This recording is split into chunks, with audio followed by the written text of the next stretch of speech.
Hello, my lovely interns, and welcome to the hospital. Another debate dissection where we're cutting into a debate that we did 2 weeks ago. It's been a minute. We put on a hiatus to do a flat Earth spanking, and then sort of came back at it. So, get your scalpels ready. Get your masks on. Get your oxygen ready for the patient. Dissection's done. It's an autopsy that's done when they're dead. It's a what's the name? Is it a dissection is after biopsy? they're dead. It's a vivisection while they're still alive. Vivisection, correct? Yeah, that's it. But there's also an autopsies after they're dead, and a what biopsy? Biopsy is when they're alive. Yep. So, yeah, great things from the medical world where we're differentiating between somebody, my bad. Somebody alive and dead. Now, I'm just going to get this out. I did have a look at it. We were just up to the sit-down conversation. And before we start, how are you, Ember? How are you doing? Oh, it's all right. Wearing myself a little thin. Yeah.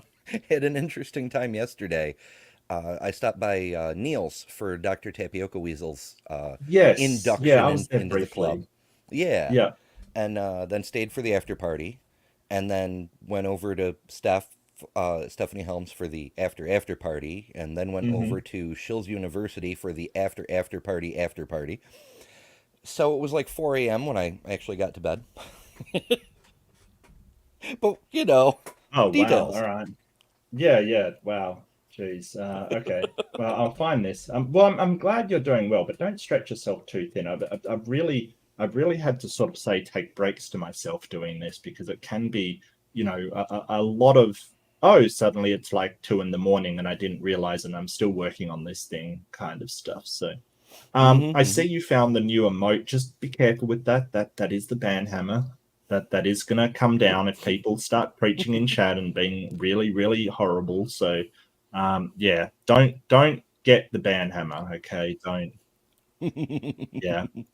Yeah, don't make me invoke that. Hopefully I'll never have to use it. Hopefully, and it's wonderful to see everybody here. I've got the thing lined up, so I suppose we should just start. Is there anything else we've got to go through before I put this corpse on the table and we start dissecting? Well, I was trying to think of where we left off just for recap purposes, but I don't know. Without rewatching it again, I think the best I can come up with is Frank says, "There's a God," and Christopher says, "I don't believe you," and that's about it. We'd just gotten to the open discussion, so the sit down and ask each other questions kind of thing, as it were. So I believe that's where we're up to. Yeah, I think so. Hold on, I was just putting myself on Do Not Disturb so nobody comes at me. Don't at me, bro. So I think we've just gotten to sort of this part where they just started to sit down is where I think. When 48, 46, that sounds about right to me. Let me know how the sound is as well, because I'm using VLC for this one, so we'll see how it goes. Christopher, what is your explanation for the beginning of time, space, and matter out of nothing? Well, sounds okay. No, I've never been asked by one of my children. Is that a loaded question? That's a loaded question, right? Out of matter, out of nothing. Well, it's our favorite question, right? Like, explain literally everything in the entire universe, or I win. Yeah. And make sure it's out of nothing. Make sure it isn't out of something. Like, come on, dude. Like, wow, Turek, what a joke. This is going to frustrate me today. This is just going to frustrate me. Why isn't that working? Once when I said, well, what was there at the Big Bang? And I said, well, you have to imagine, this shows how poverty-stricken our own vocabulary is, and I suspect how poverty-stricken our own capacity is. In other words, I think there are some things, not that we don't understand or know, but that we cannot. So we're reduced to sort of primitive images. But I said, suppose you could picture all of matter, the whole of matter, condensed into, I got this from Hawking, I think, one of his colleagues, condensed into something like a very small, dense black suitcase of the kind you see people carrying money in crime for us. And it's about to fly open. That's what you have to be able, and everything that's ever going to be is inside that. That was the best I could do. And I don't think many people could do, if I say it myself, that much better. But I was completely unhorsed because the kid said, well, what was outside the cities? And I thought, oh, well, I can't do that. And I don't know anyone who can. And that, in a way, would be my whole point. I don't have to know. You do. You're the one who says you know, not me. The theist and the deist say, oh, come on, we know. This is only possible with an author. It's only possible with a creator. It's only possible with a master and commander. It's only possible with a dictator. You're welcome. I don't need 5 minutes. Is it fair to say, though, that if the creation is out of nothing, and that's the common view today, that the being that brought it into existence, the cause, whatever it was. Don't say being. What ground do you have to say being? Because to go from a state of non-existence to a state of existence, you need to make a choice. No, you don't. You don't. How does something? Why do you have to make a choice? That's like saying, in order for something to roll off a hill, it needs to make a choice. No, it's just determined that way. Yeah. My favorite example of this is, when Frank exfoliates, to borrow from Brian Holdsworth, his belief on this. He says, well, it had to make the choice to perform the action because that's the only way the cause and effect thing makes sense. You infinite regress, prime mover, yada yada. And to which I always think of an avalanche. I'm like, by the same logic, you have to have a god standing at the top of the mountain pushing the first little pebble or snowflake because it's such a huge effect. Somebody has to make a choice to do it, you know?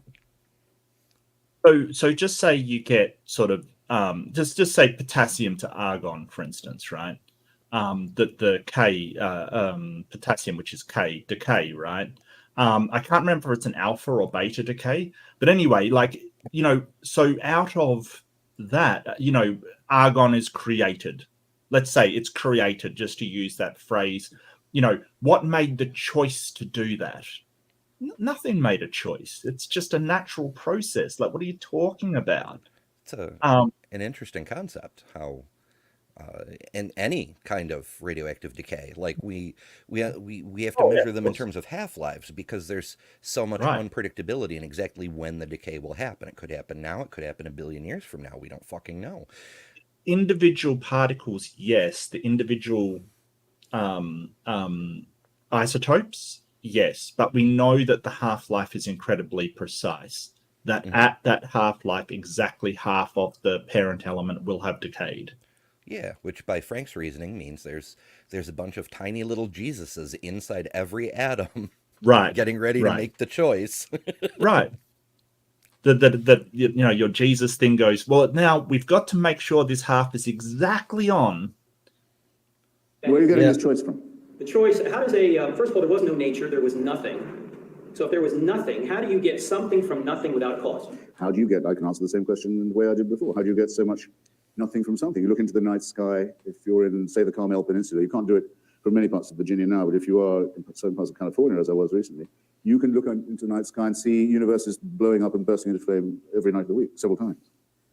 They had something, and it's all nothing now. Who's the author of that? Who mandated that? Who's the creator of that? Who's the dictator who demands that sacrifice? You're making a rod for your own back here. The fact that things go out of existence. I love the way he phrases things. Well, yeah, but sort of, I mean, if I was Turek, I'd just lean into it and say, yeah, that's God as well. God decided that all of that stuff would be sort of destroyed as well. So I think that Hitch is making a mistake here because all that Turek has to do is say, yes, God destroys as well. I mean, he may not do that because, as he said, it's a rod. Like it's a nasty thing to destroy destroy galaxies rather.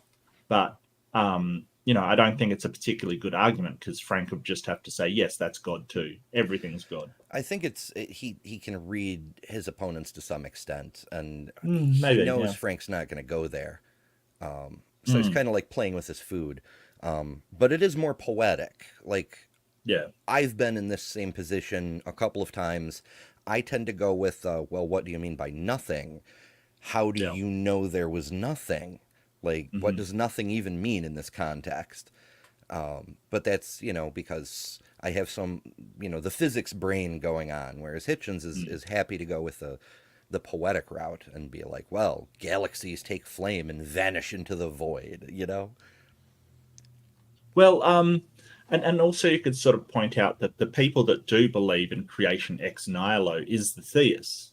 In fact, they say like creation ex nihilo is literally from nothing. They're trying to say that God made it from nothing. Well, if you expect me to explain how a universe can emerge from nothing, why don't you explain the process yourself?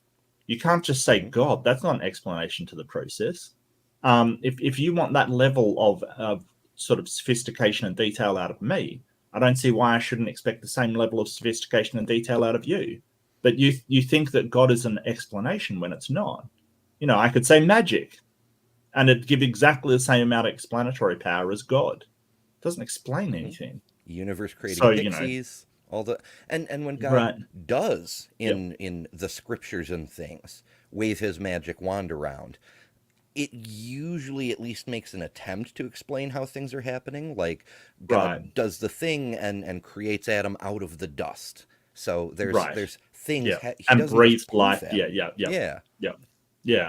But this one, it's just God spake, and that's it. And you're going to have to explain to me how exactly that works. If you want the same level, like if you're just sort of want a general, well, it could have been a quantum field that collapsed into sort of, particles, basically. I mean, that's the level of detail I understand from what some of the people, the physicists, have said. If you want that level of detail, fine, I can give it. But if you want exactly how it could be possible, then give me the same thing. I think that's only fair. But he won't, because their thing is, well, God, and that explains everything. It explains nothing. It's just hand-waving. Yeah, hand-waving. Doesn't mean that they're not designed. The typewriter is out of existence right now, thankfully. But the typewriter is designed. So the fact that the universe is going to heat death doesn't mean that it didn't have a designer at the beginning. And of course, religious people believe that somebody's going to intervene to stop it before it does go. And even if they do? Even if it doesn't, Wait. even if nobody intervenes, if it goes to heat death, it goes to heat death. Excuse me. Did the religious among you, ladies and gentlemen, understand? I did not. That there will be an intervention to make an exception in our case. That this will not happen to our cosmos. That God will prevent the heat death. That's the Christian view, and as I said, had no idea. Yeah.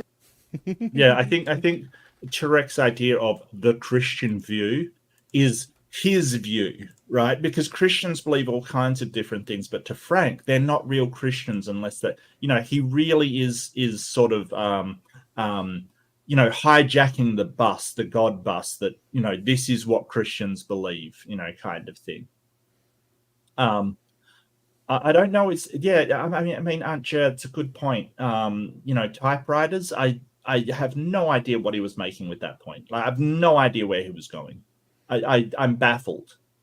Like, just because typewriters go out of existence doesn't mean they didn't have a creator. It's a weird kind of watchmaker, I guess. Like, it was the first watch type thing you could think of that isn't real. But typewriters are still being made today. Some people prefer them to, computers. Sure. It's a niche market, but they're there.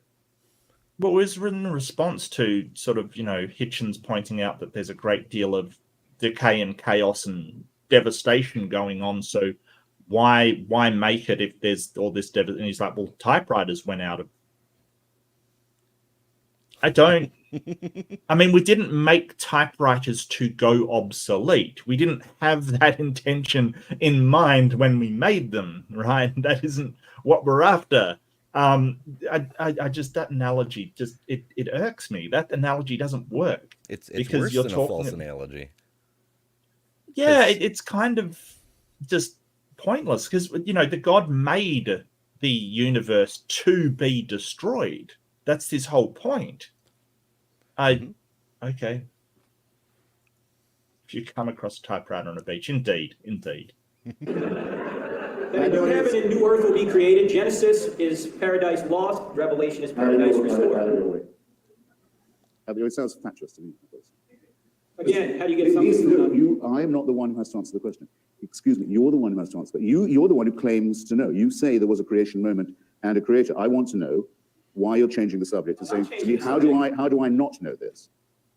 He is. He's shifting the burden of proof. That's exactly what he's doing. And I think Frank's getting like angry because he won't take on that burden, which he shouldn't have to. Christopher is not claiming he knows where the origin of the universe comes from. And this is the thing that sort of annoys me about theists when you have a debate on them about it. Because you'll say, hey, I don't know where the universe came from. And it's like, oh, you don't know. Yeah, I don't know. Like, why is that so difficult for you? Oh, it's just a dodge and it's just a... No, it's not. Like, just because you claim to know and I don't claim to know doesn't give your explanation any more credence than mine. Yeah. Like, it just doesn't. We've known since the days of Socrates that wisdom isn't claiming to know things; it's admitting when you don't know things. That's literally what made Socrates in Plato's works. His whole thing was the oracles at Delphi said he was the wisest man in Athens, and he said, surely that can't be the case. I'm a frickin' idiot. Yeah. And he wandered around town to try to prove the oracles wrong. Yeah. And he talked to leaders and priests and politicians and so forth. And in every case, he found these people are all pretending to know things that they do not know. So by dint of the fact that Socrates didn't make any pretense to knowledge he didn't have, he was by far wiser than all the rest. Yeah.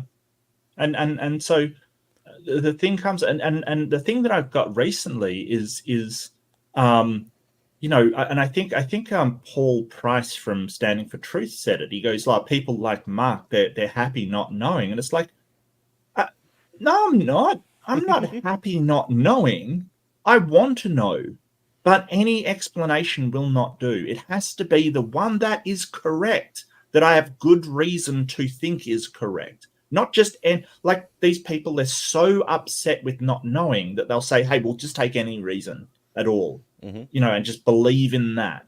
No, that isn't good enough for me, and it shouldn't be good enough for you either. It shouldn't be. But for some reason, it is, because you'd rather have an incorrect answer than no answer at all.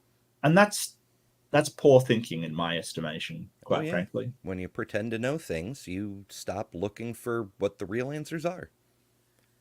Yeah, sorry, Arjo. This is a very old debate. It's like 12 years old or something now, isn't it? Something like that? 2009, I think. Yeah, something like that. So 2009 would be... Oh, wow, that's more than that. That's 13 years old? Something like that? 13 or 14, 13? Yeah. 14 years old? And it was filmed at a college, so it could have been the college AV club. It could have actually been the AV club, yes. Yeah, so that is possible. You are right. When you're the one who has all the information. I also want to know. I also want to know this. I want to know what sources you have that are not available to me. How do you know that an intervention will occur to prevent the entropy and implosion and destruction of our solar system? If you want to go to our second debate, I'll provide that. But what I'm saying is, he's dodging because he can't give this is where I get it from. Yep. It's all his interpretation of the Bible. That's what it is.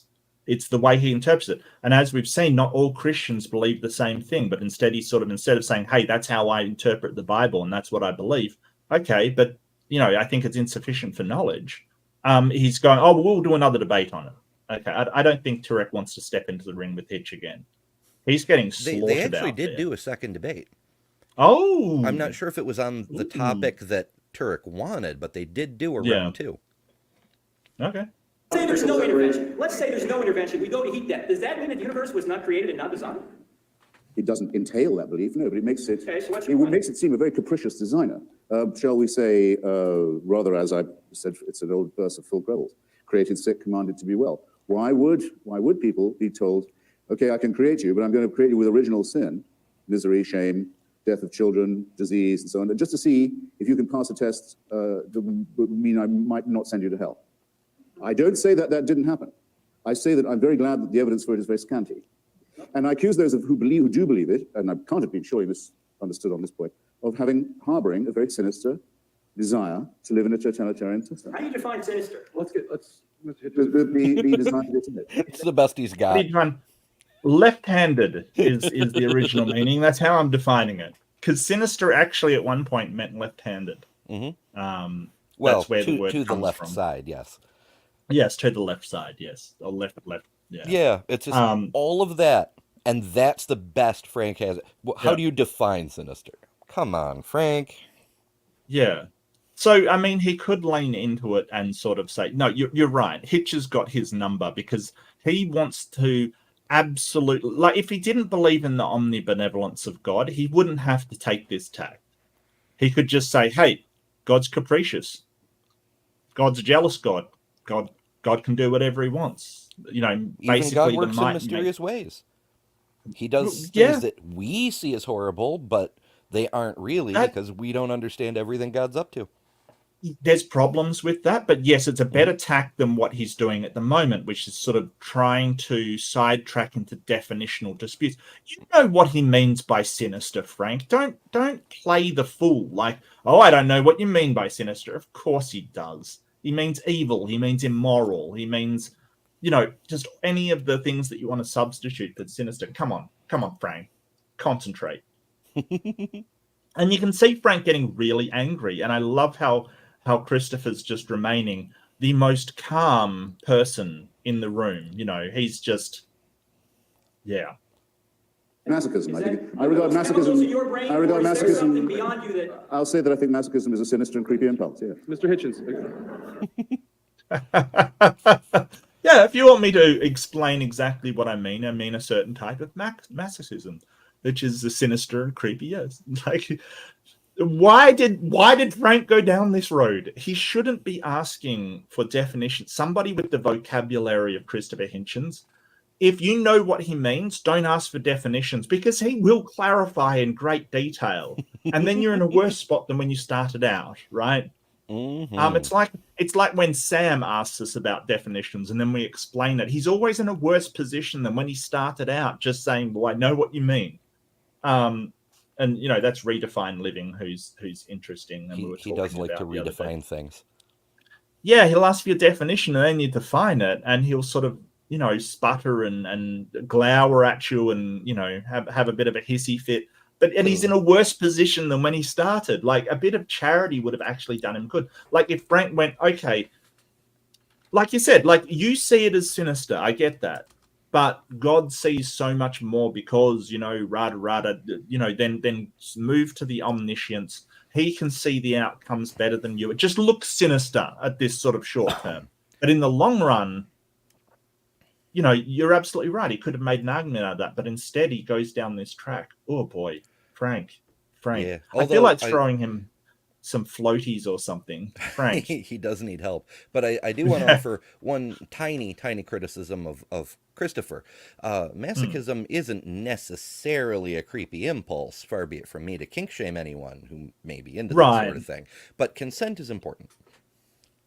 Yeah, I think he is suggesting that it's sort of non-consensual masochism. That, well, I think like when you're involving other people in it against their will. So in this case where, you know, us agents are involved in it, but we never agreed to this sort of, you know, it's like somebody deciding to fill their room or take oxygen out of their room because they like asphyxiation. Okay, you know, it's a bit of a problem. You do you until you have other people in the room. And I think that's what he's getting at. That when you've got other people there, being self-defeating, like, you know, creating a universe to be destroyed, is kind of a bit of a problem. I think I would actually say it's more like sadism, because it's sort of creating something just to destroy it and everything in it. Yeah, maybe. Question for Dr. Turek. All right. I won't take a minute to ask. I don't just support and try and help out those who dissent from the ridiculous belief of Christianity, the horrible idea of vicarious redemption. In other words, the idea that by watching another person suffer, an innocent person suffer, that you could be freed not just from your debts, or your sins, but your responsibilities. You could cast your sins on a scapegoat. I don't just oppose that disgusting belief. I oppose it with the Judaism from which it's plagiarized. And the Titan Uranus has got a challenge for us. Oh. A common tact of sophistry is engaging in disingenuous lexicography. I would say a common tact of sophistry is engaging in disingenuous lexicography. Okay. Okay. Yeah. No worries. We probably both failed, but hey, that's cool. At least we took the challenge. That plagiarizes from it, and I give publicity and exposure. I got one for you, Titan. Say Irish wristwatch.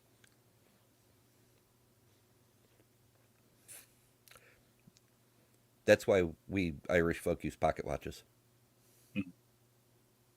Whenever I can, to those who were brave enough in old times to oppose this nightmarish belief.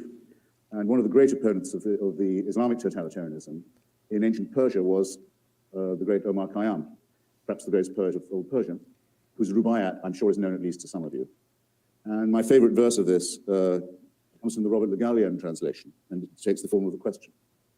The quatrain is in the form of a question. It says, "And do you think that unto such as you, a maggot-minded, starved, fanatic crew, God gave a secret and denied it me? Well, well, what matters it? Believe that too." This magnificent astronomer and scientist and physician and humanist of Persia, who opposed the cruel, sadistic, Burmanist, ignorant mullahs of his day, I borrow the question, what is your authority for saying that you know something that I don't? Christopher, I'm giving a probability argument. What is your authority for saying that you know something that I don't? Well, I mean, usually they will point to the Bible, so get ready for that. What do you say? You said a probability argument. That doesn't give you authority. Yeah, I think that's a bad tactic, but I think it's because Frank is trying to play chess with Christopher here, and so he sees Christopher has put a pawn right in the middle of the field, and so the obvious move is to drop a Bible on it, and so Frank is thinking, I don't want to fall into this trap. I can't see how it's a trap, but I don't want to fall into this trap, so I'm going to throw out the second choice move, which is this probability argument. Well, I mean, the whole point is if he does throw down the Bible, and he's probably right to dodge it. Frank's probably right to dodge it, because if he throws down the Bible as his authority, Christopher can say, well, I've read the Bible as well. How come you have this authority and somebody else that's read the Bible and found it to be a fantastical, fairy tale? How come they are the ones that are automatically wrong? How do you claim this authority from reading the Bible when tons of people have read the Bible and got all kinds of different interpretations from it? Mm-hmm. So I think he's right to dodge it. Well, not right to dodge it, but I think he's doing the best job he can to dodge it. Oh, that's terrible, really, isn't it? Frank, yeah. As you said before, you can't disprove the existence of God. And you can't prove beyond any doubt that there's a God. I'm giving probability. I'm giving cosmological, teleological, moral, consciousness, reason, mathematics, all of those things I listed before. It's open. The evidence is open to everybody. And this is related to your 70,000 years point that you just made there. From a Christian perspective, God has always had a revelation, even before Christ. It talks about the fact that God has always had a witness. There's three witnesses. There's creation. Everyone has creation. There's conscience. Everyone has conscience. And there's Christ. Now, Christ, true, only came 2,000 years ago. So the first two are just begging the question, because you haven't shown it's a creation, and you haven't shown that God is responsible for consciousness. So, did he say consciousness? He did, didn't he? Yeah. He said conscience, I think. Conscience? Yeah, you haven't shown that. Well, either. You haven't shown that God's responsible for either of them. So you're begging the question that, it's kind of like we'll explain the creation. What's to say it's a creation? Yeah, where do you get that from? And by my lights, I think Frank just lost the debate right there, because he said, well, you can't disprove God. I can't prove God with 100% certainty. So, well, therein lies the rub, because if God were a thing, an all-powerful, omnipotent being, you probably should be able to demonstrate it in some way. saying, "Oh, well, it seems more likely to me that kind of counts against it in my book." And the thing is that it would be a triviality for an omniscient, omnipotent God to demonstrate themselves in such a way that no one would ever be able to refute. They wouldn't have to fall back on well, let's make it look probable that I exist. That isn't something that an omniscient, omnipotent God would have to fall back on. And I love something that Leo said once. He said sort of somebody, does God want me to believe? Right? Mm-hmm. And if yes, does that mean that God has failed? And they'll go, no, you've failed. And it's like, well, you can go to the store. You have every intention of getting there. If you want to get there, you can still fail to get to the store, even if it's beyond your control. Even if somebody else, ties you up and kidnaps you, you've still failed to get to the store. How can an omniscient, omnipotent being fail? And something that I added to it was that we know that God could make a better effort. We know that. Like they sort of say, oh, well, free will, they can't contravene free will. But wait, they appeared to Saul on the Damascus Road without contravening his free will. Oh, yeah. So we know that far God can... from, a searching Correct. believer person. He was actively opposed to Christianity. Exactly. So we know that God can put in a lot more effort if God wants to. So either God doesn't want me to believe that they exist, or they lack the power to believe that, to convince me. Either way, it's not really my problem. If God wants to convince me, then do something convincing, not sort of, have somebody die years ago that we can't even check whether they did or not. It's not going to convince anybody.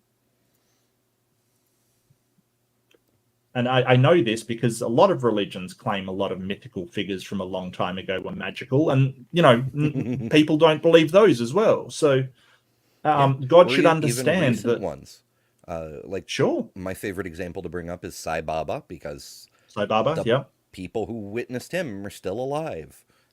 I remember reading about him as a kid. He's like from India or something, isn't he? Like, and people will seriously testify that he has done miracles. He has brought people back from the dead, cured blindness, restored people's broken limbs. They will attest that and swear up and down on it. Mm-hmm. The only trick he didn't copy that Jesus theoretically pulled off was resurrection, and that's because in his model, it's reincarnation, and he claimed to be the reincarnation of a previous Sai Baba. Yeah. But his sacrifice of atonement, his sacrifice of atonement is retroactive to everybody that lived before him. So he's always had a witness. What?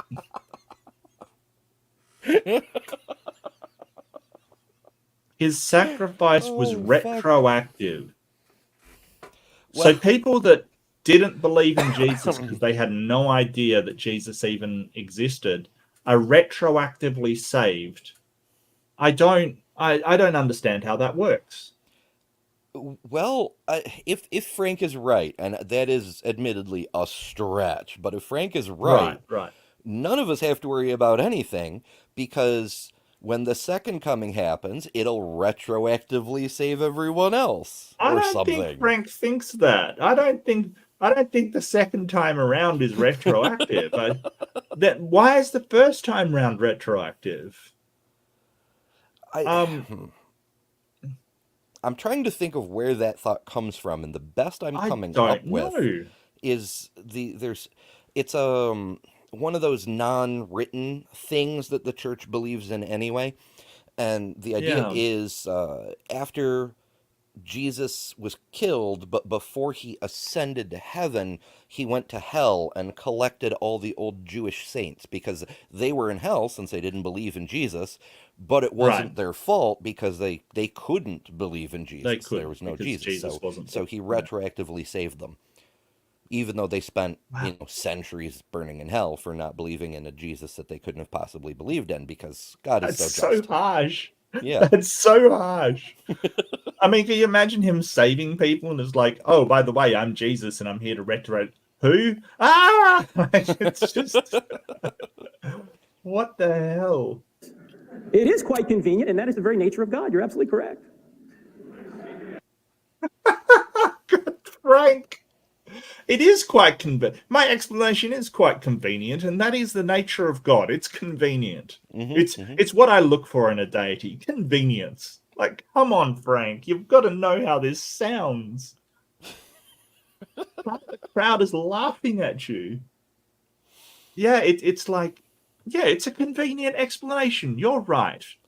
And that's what God's all about. Convenient explanations. Yeah, well, I mean, look at in Exodus, all the pages and pages and pages of specifics that had to go into building the tent of meeting just so, or God would literally strike you fucking dead for messing it up. But God is all about convenience. Convenience, yeah. Yeah, look at all of the rules that he put down, like not wearing mixed threads and not boiling a calf in its mother's milk. You know, just convenient stuff. You know, it's just a matter of convenience, yeah. Well, I got him to say it. You see, if we were only discussing ontological questions, that would be all very well, and it could be quite amusing. I could say that you require a higher degree of standard of proof for your proposition than I perhaps do for mine, and you'd probably accept that, and so forth, and we could go back and forth. We'd be paltering again with the essence of the matter, which is this. The difference between the theist and the deist is as follows. The deist says, may not make sense without some kind of designer. The theist says, when I tell you what to do, Christopher, I have God on my side. The deist says, he can tell what God wants of me, what length I should shave off the end of my penis, if I'm a boy or have a male child, or off the clitoris if it's a female child. He knows to the exactitude what the proportions of that should be, what the diet should be, what the dietary laws ought to be, who I should sleep with, and in what position. And various other things. And since God doesn't ever directly appear and say, do it this way, it's done for him, and this is really convenient, by human representatives who claim to act in his name. So that's why I think your standard of proof should be a great deal higher, because if the reason this point is important to you is because it would mean real power in the only world that actually exists, which is the material world, of you over me. And you wonder why I'm not keen. Yeah, convenient. That we can't ask the God if you're right. You just say that you're right. That's very convenient. Oh, I love how he's weaved this in. Like, this is sort of, yeah, he's absolutely right. It's convenient that your beliefs give you power over other people and the ability to tell them what to do and how to live their lives. That's awfully convenient. And there's no God showing up to say, hey, no, actually, they're wrong. Yeah. And that's, it's a common thing, particularly in the Abrahamic religions. Moses had this whole thing where a bunch of the people that were with him after the Exodus kept saying stuff like, why can't we see God? How do we know God is with us? And Moses was like, well, you see, I asked God if I could behold his holy face, since I'm his most favored, of course. And God said, no, I'm too shy. You can't see me. All you can ever see is the column of cloud. That's the best I can do. If you look upon me, you'll die. Oh, that's the best excuse. So only the high holy horseshit dude ever gets to see he doesn't even see God, but he hears God. It reminds me of the God of the cave kind of thing, right? That the holy man says there's a God in the cave, but only I can go in the cave and look upon the God kind of thing. And sort of, one day the somebody sneaks into the cave and says there's nothing there, and so the holy man says, well, the God's on the mountaintop. They move to the mountaintop, and eventually they go up the mountaintop, and the God's in the sky. And then once we invent aeroplanes, the God's somewhere out in the universe. And then when we start to view with our telescopes outwards, well, he's outside the universe. God's just on the retreat, like just he's very shy. Just galloping madly away from our view at all opportunities. So that is convenient. Okay, the material world is all that exists. That thought that you just mentioned, Christopher, the material world at all that exists, is that thought material? And if it is, why is it true? Is that thought material? Well, yeah, it kind of, if you reduce it to its base electrons, it kind of is, Frank. I don't. Is that thought material?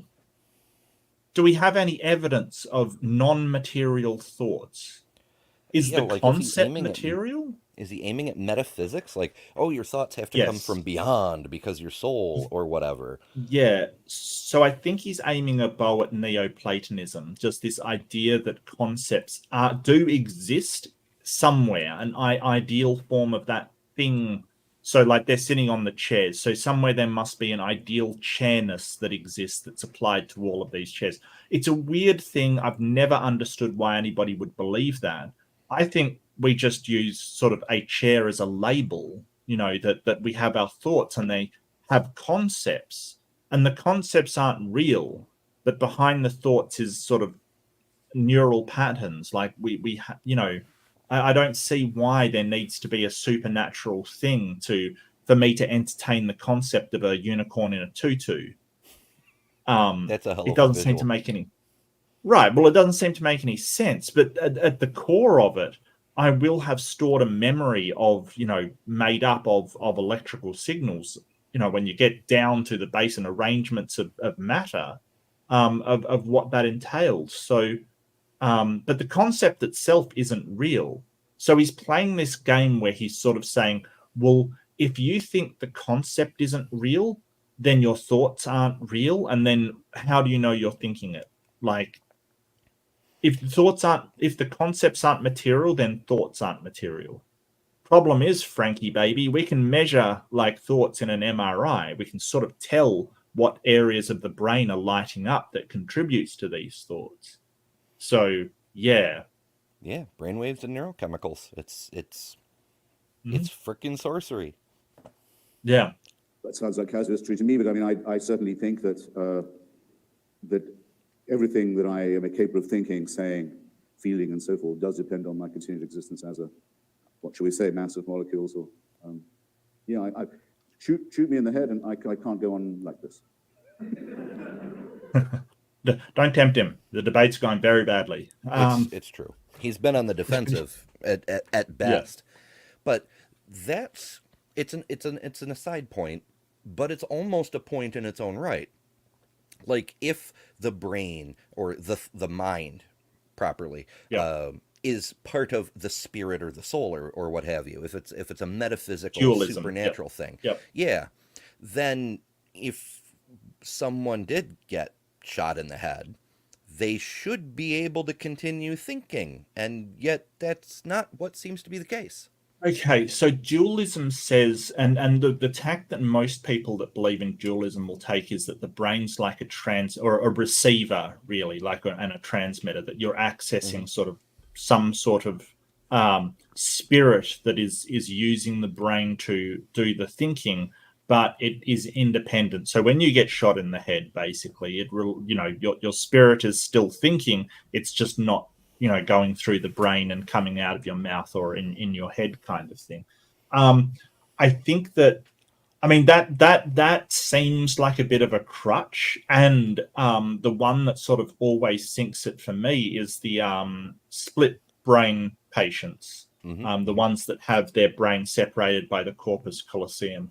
So, because when you split them, the two sides have their own personality. In fact, one side can be a theist and one side can be an atheist. And they can access the two different sides using automatic writing, and they will be like two different people. They will have their own personality. So it doesn't explain how the soul, like when you split the brain, how the soul suddenly multiplies.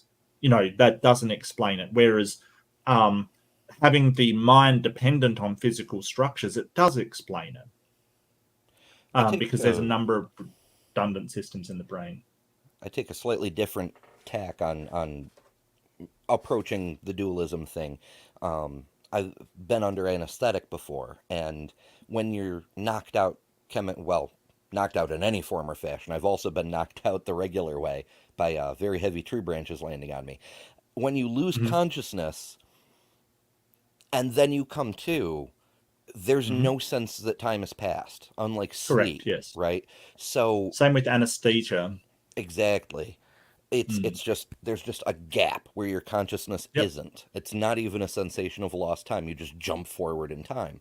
If your soul or spirit or whatever was the signal from the alien using the video game controller to pilot you in this version of The Sims, when you come to, you should update that missing time, but you don't. So, well, you would expect to, yeah, absolutely. No, I'm totally on board with you. And I mean, I know what anesthesia is like. I had a particularly bad wisdom tooth to take out, and they put me under anesthesia, deep anesthesia, and it was like I thought somebody had punched me in the mouth because I had just closed my eyes, and then like it was like I blinked, and there was a pain in my mouth. Like that was how quick it was, like it's a weird feeling. It's more than sort of, blackout drunk and you're missing a night kind of thing. It's much more than that. It is literally your brain is off. So there is just a flash and that's it. Like it's like no time passes at all. Because you're what's the thing that keeps track of the time? There's a section of brain that's responsible for like calculating how much time has passed and sort of feeling time pass, and it just gets completely turned off. I don't remember the name of it. I'll have to look it up. And I won't be coming back to bother you either. Question? Sure. Nor am I going anywhere after that's happened. Christopher. And I don't wish it otherwise, by the way. Don't wish it. God gives you what you desire. Would that were the case. I have bear with me, a relatively long question here.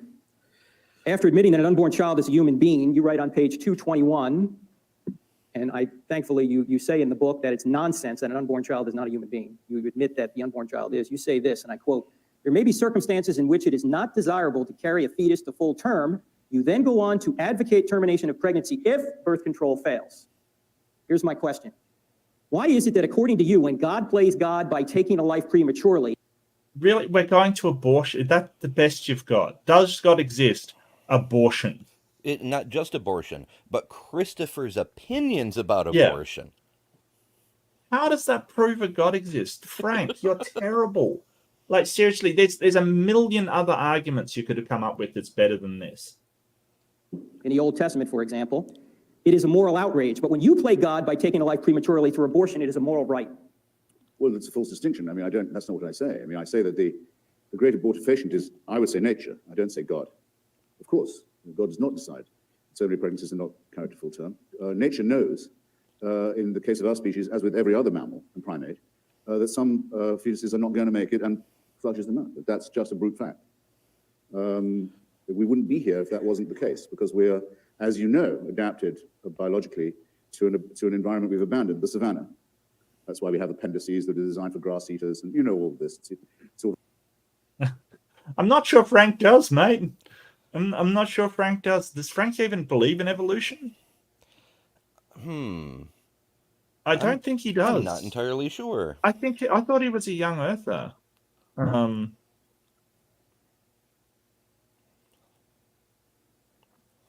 I don't know if it's ever come up. I watched him debate Alex O'Connor once. It was a very informal, like on a radio station debate kind of situation. But I would think that if he were a young earther, it would have come up in that engagement. But maybe not. So the following is an excerpt from "I Don't Have Enough Faith to Be an Atheist." Darwinists have long argued that if a designer exists, he would have designed his creatures better. Stephen Jay Gould, poor guy, the most misquoted person, points this out in his book, The Panda's Thumb, where he cited the apparent suboptimal design of a bony extrusion pandas have for a thumb. The problem for the Darwinists is that actually turns out to be an argument for a designer rather than an argument against something. Wow, Frank Turek is terrible. Yeah, no, he's an anti-evolutionist. This is by him himself, so I'm not misquoting him. It's on his website too, cross-examined. So, so apparently Frank's even more awful than we first thought. Awesome. Great. Very well known. You can't be having a brood of sickly, half-baked children and get away from the predators. I mean, so nature is the great abortifacient, and I certainly don't blame God for it. I do, as a humanist, believe that the concept unborn child is a real one, and I think the concept is underlined by all the recent findings of embryology, by the early viability of a well-conceived human baby, the one that isn't going to be critically deformed, or even some that are, will be able to survive outside the womb earlier and earlier and earlier. And I see that date only being pushed back, and I feel a responsibility to consider the occupant of the womb as a candidate member of society in the future, and thus to say that it cannot be only the responsibility of the woman to decide upon it. It's a social question and an ethical and a moral one. And I say this as someone who has no supernatural belief. So your question ought to have been this: how do I have any ethical opinions, since I don't believe that I'm created? And I don't believe I'm going to heaven. I prefer the first question, if you don't mind. Right, but okay, but I mean, it just isn't it entailed by it? I appeal to the audience, have I not answered the question about the termination of pregnancy? Which bit have I not answered? You better prompt me then. I'll read it again. Why is it that according to you, when God plays God by taking a life prematurely? Well, it isn't according to me. God, I don't say God does that. You, in your book, which is right over here, you have an entire chapter about the atrocities in the Old Testament. Yes. And the atrocities have to do with God commanding genocide and those things. And you obviously have a problem with that, as many people should. So my question again is, why, according to you, when God plays God by taking a life prematurely in the Old Testament, is it a moral outrage, but when he doesn't think it's God, you idiot. Like, I'm really sorry.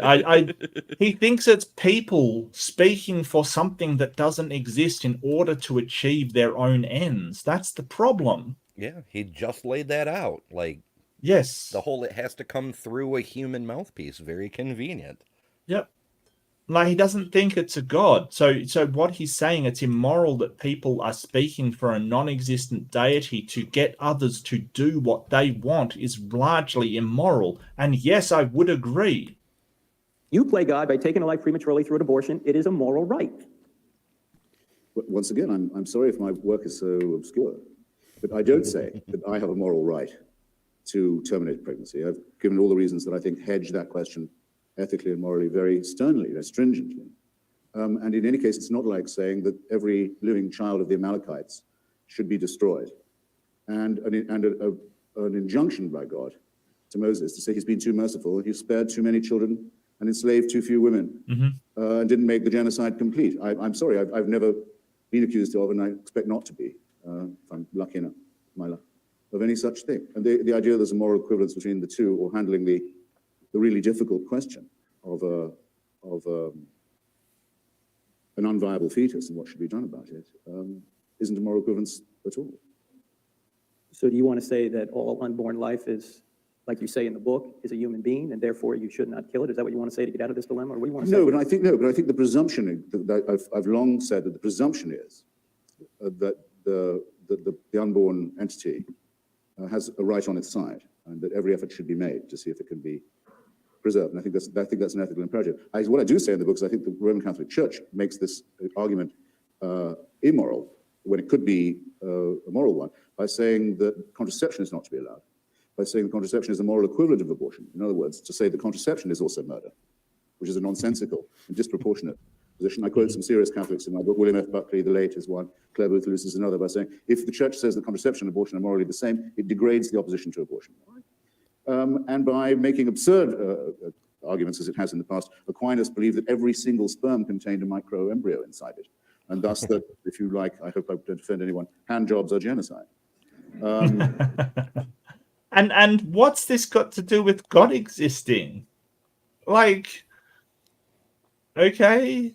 Yeah, like even if whatever Christopher said, if he believed that it's a moral imperative to murder every baby and bathe in its blood, the fuck does it have to do with God? Yep. It just because, like, whether Christopher is as immoral as God or more moral than God, or there is no, comparing their morality because one's humans and one's God, it doesn't matter what the answer is. It's completely a red herring. It's got nothing to do with it. But I think that Christopher's happy to take that question, because while you're on that, this is one of the three questions that Frank Turek's got. What are you doing, man? Like, you're not showing a God. Maybe that Frank is just dog whistling to the audience. Maybe that's what he's doing. I think just he's dog whistle. hoping to paint the impression that Christopher's a hypocrite, and so we shouldn't take anything he says seriously. Yeah. I don't think it's going to work out for him, though. Yeah, no need to. As for blowjobs, don't start. That an ectopic pregnancy, in other words, a direct threat to the life of the mother, a fallopian tube pregnancy, is instead of a direct threat to the life of the mother and an obvious no starter for a human embryo, because that's going anyway, is someone who should be allowed to vote. This is nonsense. It's casuistry, it's immoral, it's superstition, and it prevents people from thinking seriously about matters that humanism can decide for itself, for heaven's sake, without any supernatural intervention. Oh, well, since I answered your last question with a question of my own, I'll make it my question to you. I'm very keen to know how it is that you, in a sense, that you dare to say that without a belief in religion, I would have no source for ethical or moral. That's not what I'm saying. You seem to hint at it. No. Did he not? No. Oh, I'm not saying you don't know morality, Christopher. I'm saying you can't justify morality without being beyond yourself. Well, there you go. So that, that don't open the door for him. I'm not saying you don't know morality. I'm saying you can't justify it. Wow. All right. So wait for the justification there, Frank. Yep. And he's been riding that pony his whole career. He's made it into this whole, our epistemology leads us to ontology. Well, I mean, yeah, I guess if your epistemology is sound and sort of, reliable, yeah, I would think that would be the case. But, it doesn't mean any epistemology would lead you to ontology. And the whole point is that he's got this off William Lane Craig, that without objective morals, you can't really be moral. Not really, not actually. Mm-hmm. It's not super morality, so it can't be morality. So he's been riding this thing of, like, as you said, for most of his career, just you can't be moral because you don't have really real morals. Not understanding that. Well, it'd be like saying you can't have laws because you don't have really real laws. It's a nonsensical thing to say. Yeah, there used to be a thing back in the day, this idea that if you didn't know a thing was moral or immoral, then if you acted in a moral fashion, you were being moral by accident, but not actually being a moral person. Yeah. Which is why we need gods, to tell us that the things we've been doing all along are in fact the right and approved thing to do, or something along those lines. It's like saying your compliance with the law, murder is illegal, whatever. You complying with that. If you don't know it's the law, then it's just a happy accident that you haven't killed anyone. Mm-hmm. Okay, good. So that if I say that for me it's enough to be willing to love my fellow man and perhaps hope that my fellow man and woman will give me some of the same consideration in return. But after all, the Samaritan, of whom we've all heard, was the only one to help after the priests and the Levites had passed by. And the Samaritan also, though he's talked of by Jesus, can't have been a Christian because he appears in a story told by Jesus, so there can't be any Christianity before that. Somehow, he knew the moral thing to do is to help his fellow person without a religious instruction. Yes, that's actually the whole point of the parable, though it's not the way it's usually told. And that's what Christianity teaches. You know morality. It's written on your heart. You don't need the scripture to know right from wrong. I've never whenever somebody says it's written on your heart, I did that later stream on Rebecca's thing. That's sort of one of the things she wrote to me, like you have in your heart. And except for metaphorically, I don't know what that means. Like, I have no idea. Like, I gather you're using it as a metaphor, but it just, like, nothing's written on my heart and nothing comes to you automatically. Like we know that there's been civilizations that have considered stuff moral that we would consider highly immoral. There's no sort of standard manual on morality out there. We know this. The Mayans did horrible things as far as we see it. Why? How do you tell what's written on your heart? Like, how can you show this? Well, the Mayas actually took a practical approach. The Mexica cult too, in the Aztec Empire. Okay. They would literally cut the heart out of a person and look to see if there was anything written on it. And they kept looking and they never really found anything. So, I don't know. Yeah, so, when people say it's written on your heart, I guess they're saying, something is intuitively known. And I get that sort of empathy can be intuitively known, but empathy does not equal morality. You might feel empathy for somebody. It doesn't tell you what you should do, what you ought to do for them. Yeah, like somebody that might be suffering, your most moral course might be to put them out of their misery. Like that may be the best thing to do, like euthanasia and things like that. Getting into dark topics, but it is a dissection, so we might as well talk about medical things. Mercy is a blessing sometimes. Right. But, the moral justification is different than feeling the empathy for them. Like what you say you should morally do is different than sort of, the feeling that you need to help this person. That's a different thing in my estimation anyway. So,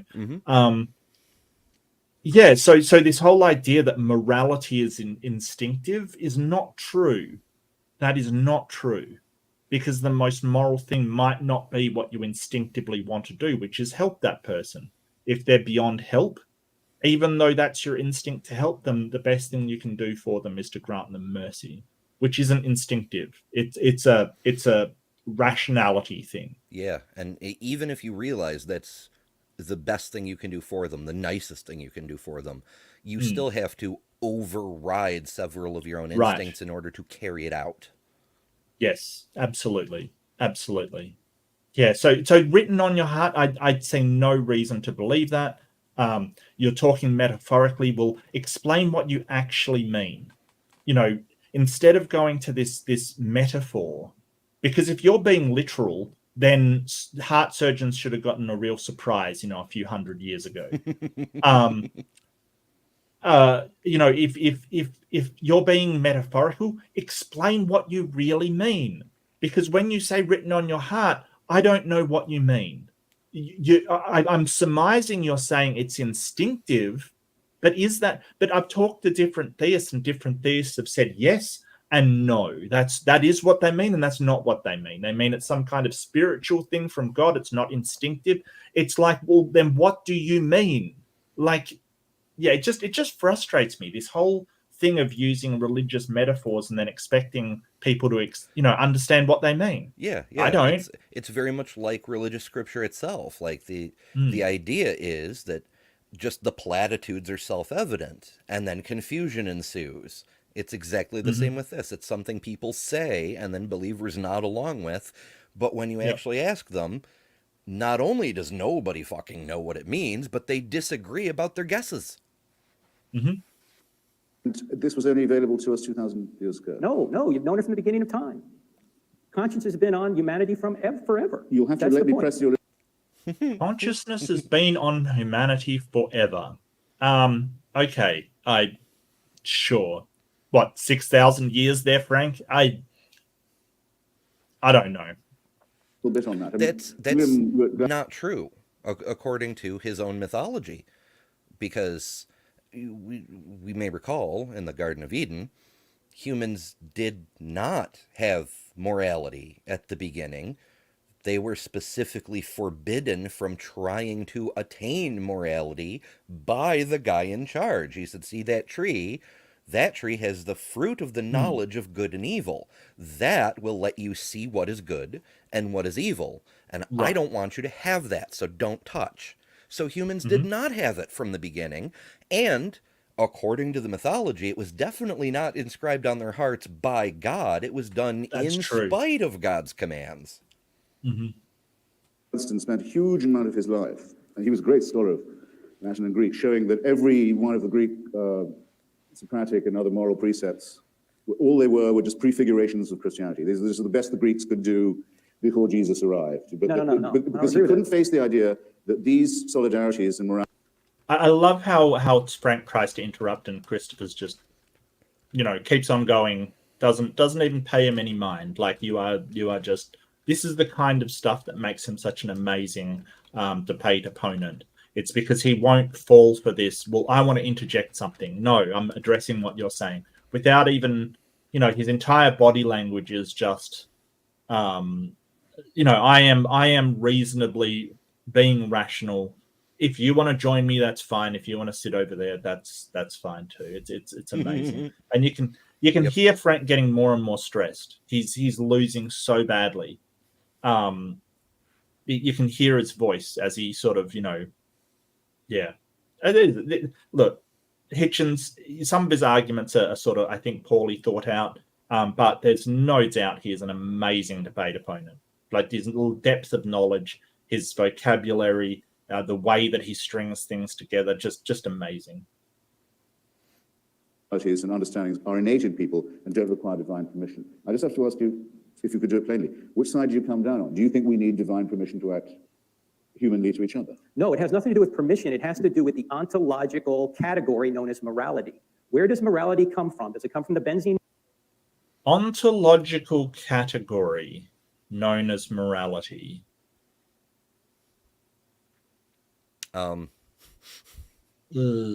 Frank, I don't think it is. I don't think Christopher thinks it's an ontological category.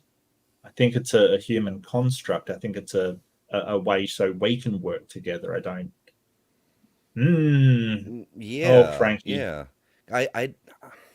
That'd be a discussion to bring Leo in on, like, because you really want to go deep on something like that. Is it even possible for it to be considered an ontological category? Because even if we agree on the basics of what is moral and what is not moral, which is by no means a given, we're still going to have disagreements about the fine details. And even if we achieve agreement on the fine details, there's always edge cases and exceptions. So it's almost like a fractal. You can just keep going deeper and deeper and deeper, and you're never going to have full consensus.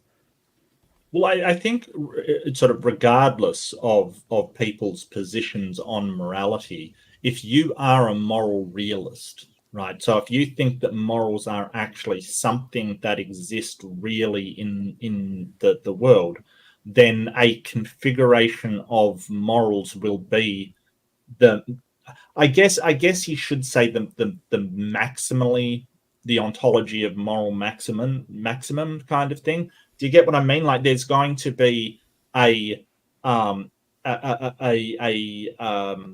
configuration of morals that's going to be the most moral you can possibly have, a best possible world, if you will, or the best possible choices. Sure, but I mean, I don't know. I'm skeptical that it's possible to have, like, even if you have something as catch-all as humanism, like what increases flourishing and or joy, diminishes suffering, that's it. Measure all your actions in terms of that. When you get down to the specificity of any given action, there's going to be pros and cons. There's not going to be very many clear-cut choices at all.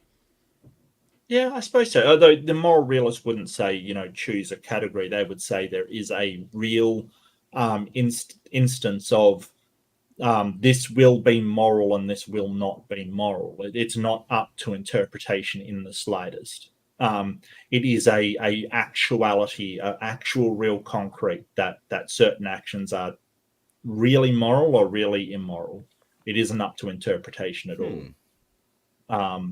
Usually the theist will say, hey, well, that comes from the nature of God. So whatever the nature of God is, that will be the most maximum moral thing to do, is that which is according to their nature. I think sort of the more atheist objective moral people, they base it upon perhaps evolution or some kind of biological imperative. And therefore there will be a case where the most moral thing will be the thing that most aligns with that objective standard, stance independent. So this depends on, obviously Frank's a moral realist, so he's going to a moral. So really you're talking whether there are moral facts, essentially, like whether something is a moral fact or not, rather than sort of stances on positions. But you're right. It would be very difficult, if not impossible, to know whether your moral choices align with that moral ontology or not. It would be impossible. But mind you, sort of, I agree with Karl Popper and his idea of fallibility. his fallibility thing, which says that you can't know ever, or it's almost impossible to know whether any epistemology aligns with ontology. Like you have a problem with foundation on everything. Yeah, but even if we're there getting were really such a thing, it's how do you reach it? Right. How do you know when you are 100? Like, that's why we're never 100% confident about anything. It's because there's always a chance we could be wrong. But he's again, Frank's begging the question that for a start there are moral facts. Like, he's basically saying, well, moral realism is true, therefore it's like, well, hang on a second, buckaroo, back up there. Does Christopher even think there are moral facts? Molecule, the carbon molecule, the oxygen molecule. In your worldview, where does it come from? Suppose that we were having this discussion before the existence of molecules was understood.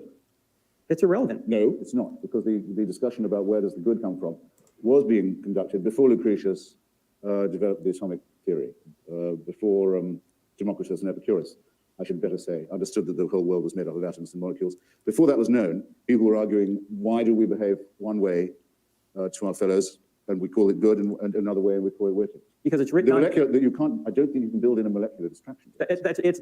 I don't have the molecular problem. You do.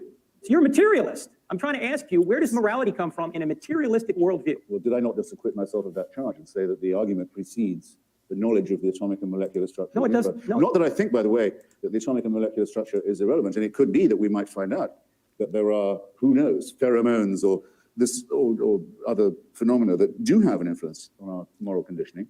This still wouldn't, to a morally normal person, relieve them of the responsibility of saying that I feel I know what's right. I feel that some things my children don't need to be told; they already know. So here he's appealing to a sort of instinctive morality, or I can't remember the name of it. It's sort of like a moral intuition is the words that I'm looking for. So he's appealing to moral intuition, which I think is a bit of a mistake. And the reason why is because Frank's trying to get him to say, hey, I'm a moral anti-realist. I don't think that morals are set in stone anywhere, right? They're things that we make up, like laws, right, for instance. And then he can sort of go, well, then you don't have any morality at all. Ha ha, I win. Which is, a common tactic of Frank Turek's. It's a common tactic of William Lane Craig's, that if you don't have moral realism, then your morals aren't really real and don't really exist. And it's like, well, and I mean, I've even seen people like Godless Girl do it. They say, hey, then it's just your preferences is your morals kind of thing. It's like, no, it might be my preference to what the goal of the morality is, but once you have the goal in mind, you don't have preferences anymore, like what's more moral and what's not. So, but anyway, that's what he's trying to do. He's just trying to pin him in a moral anti-realist corner, that's all. And he's trying to say, hey, even if we don't know where morality comes from, what's to say that it comes from a god? Mm-hmm. Like, how do you demonstrate that? And that's a question I've had for moral realists time and time again. How do you demonstrate that it comes from a god? Well, theist moral realists, I should make that clear. Yeah. How do you tell that it comes from a god? Because a lot of people claim the same thing as you are, and their morals all vary. Yeah, it's similar to many of the other arguments that they make, like. Let's take the Kalam just for an infamous example. Say, okay, right, yeah, I'll grant you the Kalam. How do you link that the up universe to had a god, cause. your god, whatever? Like I need more than just that. Let me interject here and just ask a question another way. Whereas to tell a child, you go to this church, which means you'll go to heaven, but your little playmates don't go to that church, and therefore will go to hell, seems to me to be an unpleasant thing to be saying. But yes, that is. Maybe I'm in a minority then.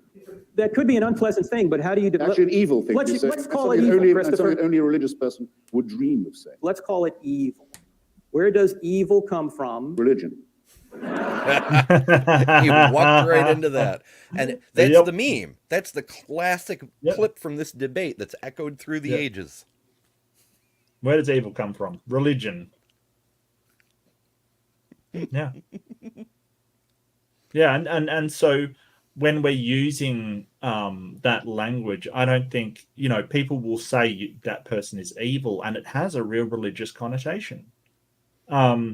People generally aren't good or evil, and so I've been pressed before saying, well, are people inherently good or evil? I don't think they are. I think they're inherently just neutral. I don't think there is inherently good or inherently evil people. But for some reason, they want to believe that some people are inherently good and some people are inherently evil. Yeah, I tend to feel that we're still far too much animal to really have a default position. We're mostly just here. It's only when we act with intent or neglect that good and evil even really factor in, and because that's our higher brains, our intentions and things. Yeah. Oh, Frank. And to answer your next question, morality comes from humanism and is stolen by religion for its own purposes. Humanism according to who? Hitler, Mussolini, Stalin, who? I feel bad about this part because this is the inspiration for Frank's second book, the stealing from religion thing, because Hitchens said religion is stealing from humanism. And frankly, he's not wrong. But that's what inspired Frank to go, oh, the secular people are actually stealing from the Bible. That's what's happening. It's no you. And see, this is the thing. There's nothing in the Bible that's particularly novel or innovative as far as morality is concerned. And a lot of it does take a backward step to previous books that have been written. The golden rule thing, they touted as this thing that Jesus was he wasn't the only person to say it. It was known from far back as the Book of the Dead in Egypt, where they had the golden rule. Actually, the golden rule in a better configuration that led to a better outcome. Yeah, there were a couple of places where what's considered the golden rule, treat others as you would like to be treated, that's only the silver rule. The golden rule is treat others as they would wish to be treated. Correct. Yep. So that is actually a superior form of it, and that appears in the Egyptian Book of the Dead was the earliest one I'm aware of, but sort of predating Christianity by several thousand years. Like, it's not even close. That Christianity essentially played catch up with all of these rules and obligations, and it's got some horrific stuff in there, but all of the good things it does have, and I'm not saying it doesn't have anything good in it, but not particularly novel or innovative. It's been around for a while. So yeah, they had everybody else's homework to copy off of, and they still fucked it up. Basically, yeah. And Islam's basically the same, had everybody else's homework and they still fucked it up as well. Humanist? Just Hitchens. I've lived to hear it said. Hitchens. In Virginia. Hitler was a Catholic. Hitler was a Catholic, so was Mussolini. Well, Mussolini definitely. Hitler had his own funky thing going on. He had his own pagan Christian amalgamation. I wouldn't call Hitler a Christian and be sort of, consider myself to be 100% honest. I couldn't. In another time, another place, Hitler would have been burned as a heretic.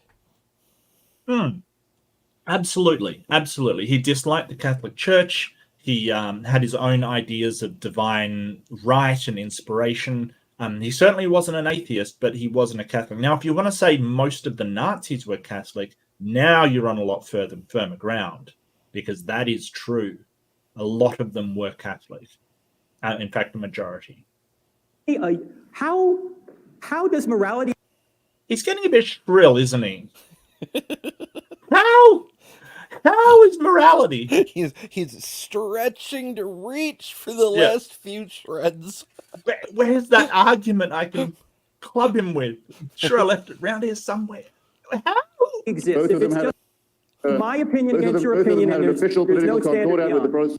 Yeah, see, he's trying to go for the moral anti-realist thing, right? It's my opinion versus your opinion. There's no, et cetera, et cetera, et cetera. That's what he's trying for. Like Frank. Yeah, and he still rides that pony too. Absolutely. He still gives speeches with like, oh well, if morality is subjective, then what makes Mhm. murdering babies for fun wrong? And we always point Right. out how weird it is. He puts that in for fun part. Mhm. Because if God commanded you to do it, it would be right, I suppose. That would be perfectly moral. Yeah. And you know, and the question is, oh, God would never do that. Why? He's done it in the past. Why would that be a surprise? There's Maybe nothing saying that God has to, you know, not command you to kill, you know, the tribes of the Amazon and murder all their what would stop God from doing that? And let's face it, he's done it before. So, like, as an internal critique, I don't see why. It's very strange. maybe I mean, it's if God commanded that people who picked up sticks on Saturday be killed, you'd be on board. yeah. Yeah. Well, all the murder all the time because the blood and the smell of the burning flesh is a pleasing aroma to the Lord. But maybe it's a Mm. tacit admission that God won't command that because God doesn't actually issue commands because he's not I can't say he's not there, but he certainly hasn't spoken to any living human in 2,000 years or so. How dare you? I know somebody in a relationship with God, so that's clearly untrue. Wanted the worship of themselves as well as of God. So I suppose no evil comes And from atheism. their third main ally, Hirohito, the Emperor of Japan, not content just to be theocratic, was himself a god. So anyone who says that fascism and Nazism was secular is an ignoramus. Why is it on wrong? a gigantic scale? That's true. Anybody that says that fascism, like communism, you might like. So Stalin was definitely an atheist. There's no doubt about it. Mao was definitely an atheist. But I don't think that their horrific acts were drawn from atheism. I think it was sort of, you know, politically and culturally motivated. Yeah, there's a little bit of a misunderstanding about those two because Yeah. on the atheist side, we say, well, they weren't doing their acts in the name of atheism the way a religious person does. Allahu Akbar, I'm going to blow up your airplane kind of thing. But on the flip side, the religious people argue, but see, it's their lack of theism that made them morally bankrupt and enabled them to do those horrible things. Never mind that gazillions of horrible things have been done in the name of Yeah. religion. Sure. It's just that I don't think that and plus, you know, atheism doesn't have a worldview on anything. Like it doesn't take stances on anything. It starts independent. You can't say, hey, that person was an atheist. Nobody ever killed anybody for atheism. You know, like it hasn't happened. They might have other disagreements. I mean, you might say an anti-theist could, if they you know believed that the religions have to be stopped. But I'd sort of tacitly propose that that's more a political stance rather than a atheistic stance. You know, one can sort of bind with the other, but you know, atheism doesn't tell you what to do about their no God. You know, like it doesn't say, hey, that you don't believe in a God and you have to go out and kill people for some reason. You know, that's not what it does. Yeah. Like the iconoclasm of the Bible when the Hebrews came into the Promised Land and they had to cleanse all the temples of all the other gods and things. Yeah, it's generally gods that order that kind of thing. Yep. All right. I'm asking an ontological question. I'm not going to be called a Hitlerite because I'm a humanist. Okay? I'm not asking a sociological question. All right. And what's it got to do with a God existing? Like, this is so silly. I have a fun question. Why did God make atheists? If God exists, why did he make people knowing that they would not believe in him, knowing that they would doubt him, knowing that they would question the theists about why they believe? Well, putting my holy hat on for a second, they would say that God gave you free will to believe or not believe as you wish to do. So God never made you an atheist. God just made you and gave you the free will to either believe in God or not believe in God. Sure, but he knew beforehand which I would pick. Of course. Yeah. I mean, but that's going down to predestination kind of route. Like, you know, did I have a choice not to be an atheist or to be an atheist? You know, is that even coherent? Why is that an option, though? Like, you can have free will and still have your options restricted. Like, you know, we can't just bust out our wings and decide to fly because we don't have fucking wings. Why is the ability to not believe in God even an option? Like, if we were born with the knowledge of God, as many holy texts say, then doubting it shouldn't really even be possible. Well, it depends on your position on docasticism, like so docastic voluntarism or voluntarism. So basically, it means is, do you think you have the ability to choose your beliefs or not choose your beliefs? So I lean towards that you don't choose your beliefs. You know, you can maybe convince yourself, or other things can convince you, but it's kind of out of your control on a sort of higher level kind of thing. I mean, I suppose like if you tell yourself something enough, you could convince yourself, but it's kind of that that sort of disparity between the conscious mind and the unconscious mind. Like, you've got to convince the unconscious mind. It's kind of a separate sort of layer of consciousness that I think exists, that, you know, you can't just tell your subconscious to do something, you know, like it doesn't work like that. You have to convince or in some way trick yourself into thinking that way. So I don't think there is a way you can just change your beliefs about something. I think it's external to that subconscious level. Yeah. And by that token, it's not really a matter of free will. So having us created with actual knowledge instead of just the assertion of knowledge wouldn't violate free will.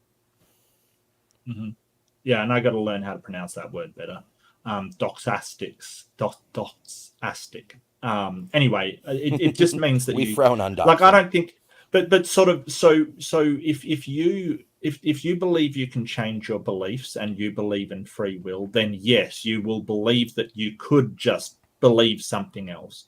I think that's ridiculous. And usually the counter that I have in debates is, so you can believe in, you know, just change your beliefs so you don't believe in God right now. And if not, why not? You know, so why can't you just not believe in God now? Yeah, if you can change your beliefs so easily. Believe in Allah. Right. You know, show me. And believe that sort of to your subconscious level, that you 100% believe in Odin. You can't do it. And that has stumped many a person before, because you can't just decide to believe something differently. It's not how it works. So, yeah. But that's what he's getting at. Let me ask a question another way. This is my last question. Well, your other questions have not been on. Will this one be on topic? Can we have some bets placed in chat? Will this be on topic? If God does not exist, why do all people have a fixed moral obligation to love and not murder? They don't. Done. How do molecules in motion have any authority to tell you how to behave? They don't. That's a good question that Frank should answer himself, because whether it's a book or a voice in your head or whatever, it's something material that's whispering in your ear or coming in through your eyes that's telling you how you should behave. So what authority do these random non-thinking molecules have to tell you who you should be? When you do something wrong, whose standard are you breaking? Who are you displeasing? Societies and the normative sort of, you know, standard of morality. Like, if we can agree that human well-being is important, anybody that doesn't agree with that or works opposed to that sort of what was that word that the guy used? Intersubjectivity, right? So intersubjective. So anybody that disagrees with that intersubjective level can fuck off to another society, right? Or they're going to be restrained from this one. That's how we do it, and it works. Yeah. So, you know, you can also let yourself down, violate your own standards. There have been, I live in such a way as to try to minimize the amount of regrets I have. But even so, sometimes we fuck up. Sometimes I let myself down. Well, I think there's a difference between regret and I try to look at things in a sort of a double thing. Like, yeah, I fucked up, but I learned something along the way.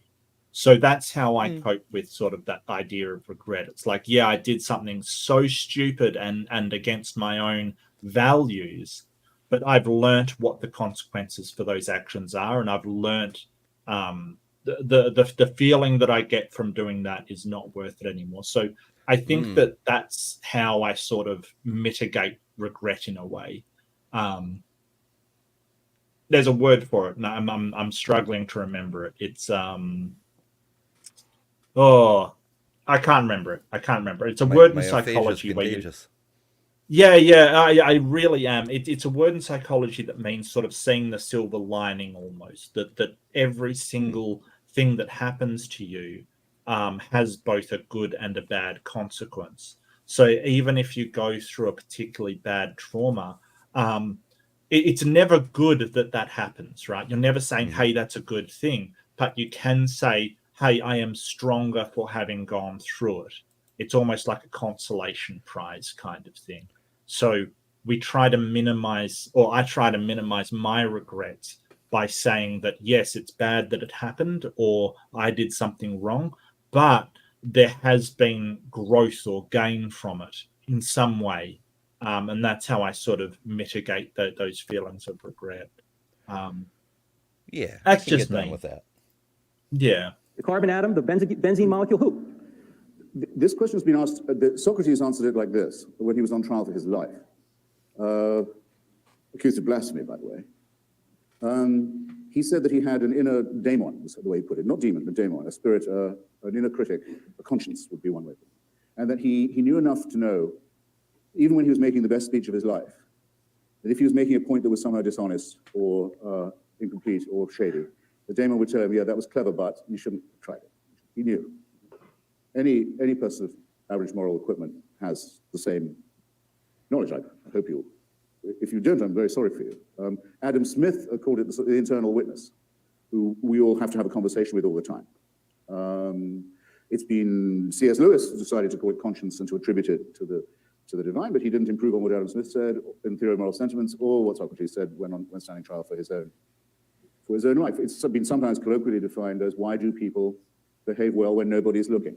I don't believe there's anyone in this hall who doesn't know what I mean by that. Why, when it won't do you any good, will you decide, I could have kept that wallet I found on the back of the cab seat, but I'm not going to. I'm going to turn it in. I'm going to see if find its real possessor.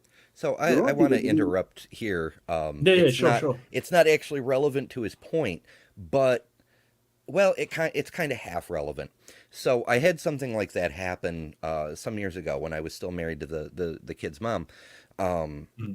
There was a pile of money blowing across the parking lot of the retail place I worked at the time. And I picked it up, and, we were young. The babies were very, very little. We did not have a lot of money. We really, really could have used that money. But instead, I brought it into the customer service desk and reported, it was just blowing across the parking lot. It was a lot of money, like nearly $1,000. So I'm like, somebody's going to be hurting when they figure out this is missing. So I turned it in. And then when I told my then wife, she got really mad. She was like, you could have kept it. We very much could have used that sort of thing. So as Christopher was saying, not everybody has that internal critic saying you could do this, but it's not really the right thing to do. That's true. And I don't think that moral intuition is particularly reliable. And I know a few people that would absolutely jump at my throat for saying that, but I don't think it is. Sometimes the moral intuition that says, hey, this is the right thing to do, sometimes we're horribly mistaken. I think that going back and sort of having a look at the consequences of things is a much more reliable way to get a good moral outcome. But I know people that would vehemently disagree with that you should always trust your moral intuition. And I think I do agree with the absolutely great Noam Chomsky, who said that we all have the capacity under different circumstances to be a saint and a gas chamber attendant. And I absolutely believe that the people that have done evils following their moral intuition have done so thinking that are doing the best thing for their country or their religion or all of these things. Yeah, nobody wakes up in the morning and says, "What's the most evil thing I can do?" Right, and I think that again, to criticize Hitch, who I greatly respect, but I do have to criticize him that a lot of evils are done by people following the inner daemon, the moral intuition that you're talking about. I think that it doesn't really help you here, because I can point to tons of examples where somebody has gone, well, this is the right thing to do, and as it turns out, has not been. And I just want to stop for a second and give lots of love to Nara and $10. Yay, send US buckaroos. Thank you so much, Nara. Thanks for doing the review of Turek getting hitch slapped. It warms the heart. It sure does. It sure does. And this is the thing, and this is the dodge, Nara. It's none of, like, even if you could prove morals or whatever, it doesn't get you to proving that a God does exist. He's basically saying, because there are morals that we agree on, then a God must exist. And the whole point is, well, what about all the morals we don't agree on? Like, why do they suddenly get sort of, excluded? Like, why is it that the church can't agree on the morals of gay people? If because we all agree on some morals, why is it we exclude all the ones that we can't agree on, we don't agree on? And I mean, they just had a moral difference on abortion before. If it's written on Christopher's heart, why doesn't he believe the same thing you do? Yeah, it's even the morals we agree on, we seldom are going to agree on the priority of them. Like when two things come into conflict, like the example I gave, like, to me, the higher priority is making sure a person who could be seriously affected by the loss of that money is I ameliorate that as much as I can. Whereas my then wife's priority was take care of ourselves first. It's not that it's necessarily immoral. It's just a different top priority, So here's the ultimate moral test as far as I'm concerned. If you're ever in a parking lot and no one's around, like it's middle of the night or something, you're in a parking lot, you've got your shopping trolley. If you return the trolley, yes, and why, right? Why? Even if it's raining, like, I would return the trolley, and I know why. So that is the moral test, because returning trolleys is a pain in the ass. It's not that hard. Why do we do it? Well, I mean, even taking it over, it's not that hard, but it is a pain. It's something that, when you just want to get home and you've had a hard day and you're doing the shopping and you're like, I just want to get home. It is, your moral intuition may say, one doesn't really matter, right? Right? Yeah, it's low impact all the way around, which is why if you do it, it shows something, because it doesn't mean much by itself. Yeah.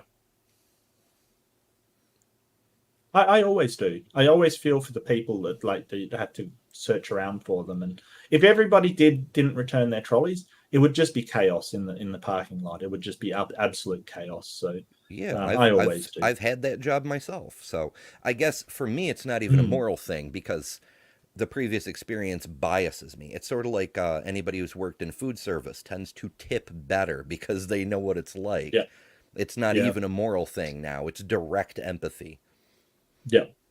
No, that's fair. That's fair. Those thoughts do not occur who are deaf to that idea, who only think of themselves, who wouldn't worry about the internal daemon or censor or or companion.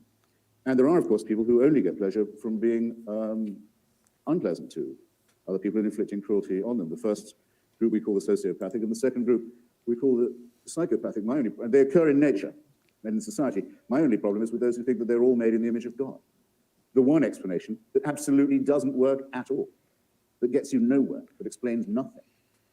In fairness, sociopaths and psychopaths obviously are not. So morality is usually applied to all those of a rational mind. And so psychopaths and sociopaths, you wouldn't call them of a rational mind because they have an illness of some sort or a disorder of some sort. So, yeah. And look, not all sociopaths and psychopaths are killers and murderers and horrible people kind of thing. They can live quite perfectly within society. It just depends on how they sort of project outwards. I mean, the one sociopath that we all know of is David Woods, who I get the funny feeling he's still he hasn't made great strides to overcome his sociopathy at all. When I saw his conversion video, it almost seemed like, to me, he was playing a game because he was singing "If I Only Had a Heart" partway through. And it was like, wow, are you sure your Christianity has cured you of your sociopathy? I'm not exactly sure. But I'll thank you so much, Wilberforce. And Wilberforce has become a new member. Everybody give a big, I should do a heart or a hug or something Hammer's like that. In the chat. No.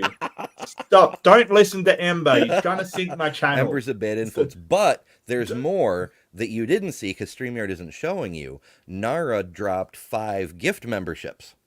Oh, did he? Is StreamYard not showing me that? No, it doesn't show those. It's a dick that way. Oh, wow. Wilberforce. Oh, Nara, thank you so much. Oh, that's awesome. So, people can pick up those gifted memberships. No, stop doing the band app. I so regret doing that now. I so regret doing that now. Oh, dear. That's going to be everybody's favorite. Oh, well, so much for the Mark Reed Angel. It's just like Dr. Dinos with the tunicates. Or not Doc Dino, Dapper Dino. I get my dinos mixed up. You have to forgive me. That's okay. There's a lot of dinos around the place. Yeah, thank you so much. I really appreciate it. How do you claim those things anyway? Can't you claim them in some way? It's randomly distributed by the algorithm spirits, but you have to select allow gifts. You have to manually turn it on for every channel, or at least I thought so, because if you haven't turned on allow gifts for my channel, turn on allow gifts for my channel. So Nara can splooge gifts all over you. That's what we're doing. Yeah. Thank you, Nara, and Wilberforce, of course. Thank you. Yeah. It happens from time to time, but it tends to happen more frequently when Nara or Dr. T is around. Yeah, Dr. T is awesome like that. Christopher, it's your turn to ask. Oh, really? Yes, sir. Well, my question is this: would anyone in the audience like to join this conversation? We actually have questions if you're ready to move along. Yeah, I am. There are a couple of questions, several similar questions that boil down to a couple of questions for each of you, and then one that I'll end with that I think is an important one to address to both of you. Since you gave your turn away, Mr. Hitchens, I'll ask you first. If the questioner asks, if God does not exist, what then is the purpose of life? Well, I can only answer for myself. What cheers me up? I suppose mainly gloating over the misfortunes of other people.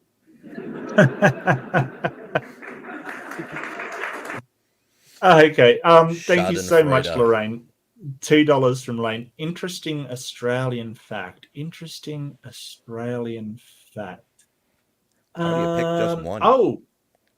Oh, well, actually, I can give you an interesting one that's kind of related to what we're talking about. Australia has just become a fully secular country, with Christianity dipping underneath 46% of the population and atheism rising to about 41%.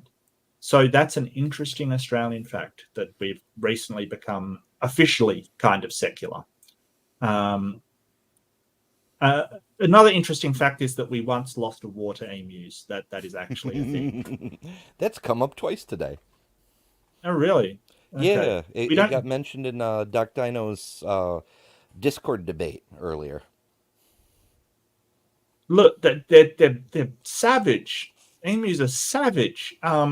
Look, we usually don't like talk about it, but for Lorraine is amazing, and Drosophila is actually cool. They're fruit flies.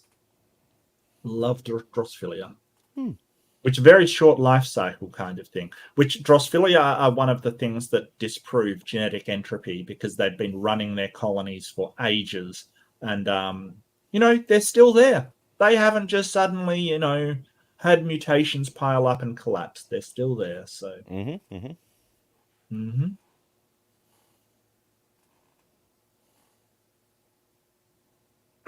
I guess that, and you say evil comes from religion. I guess that has to be. I think mainly crowing over the miseries of others. It doesn't always work, but it never completely fails. And then there's irony.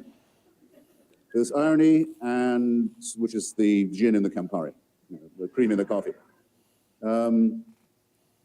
Sex can have diminishing returns, but it's amazing. No, that's pretty much it. And then it's a clear run to the grave.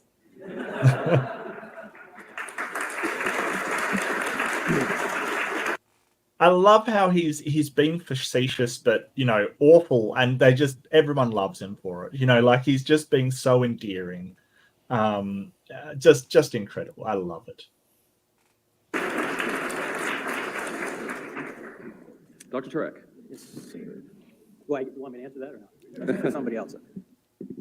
If Christianity is true, then why aren't the differences that Jesus makes in the lives of Christians more powerful or evident than the impact other religions make on their adherents?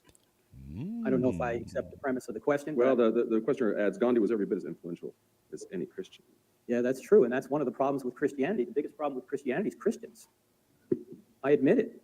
But the questioner's asking a more central question, which is, if this is the truth, yes, why then doesn't that truth, by the weight of its infinite being, cause its adherents to behave in a way that we can all notice? Well, I think you can notice it in several Christians.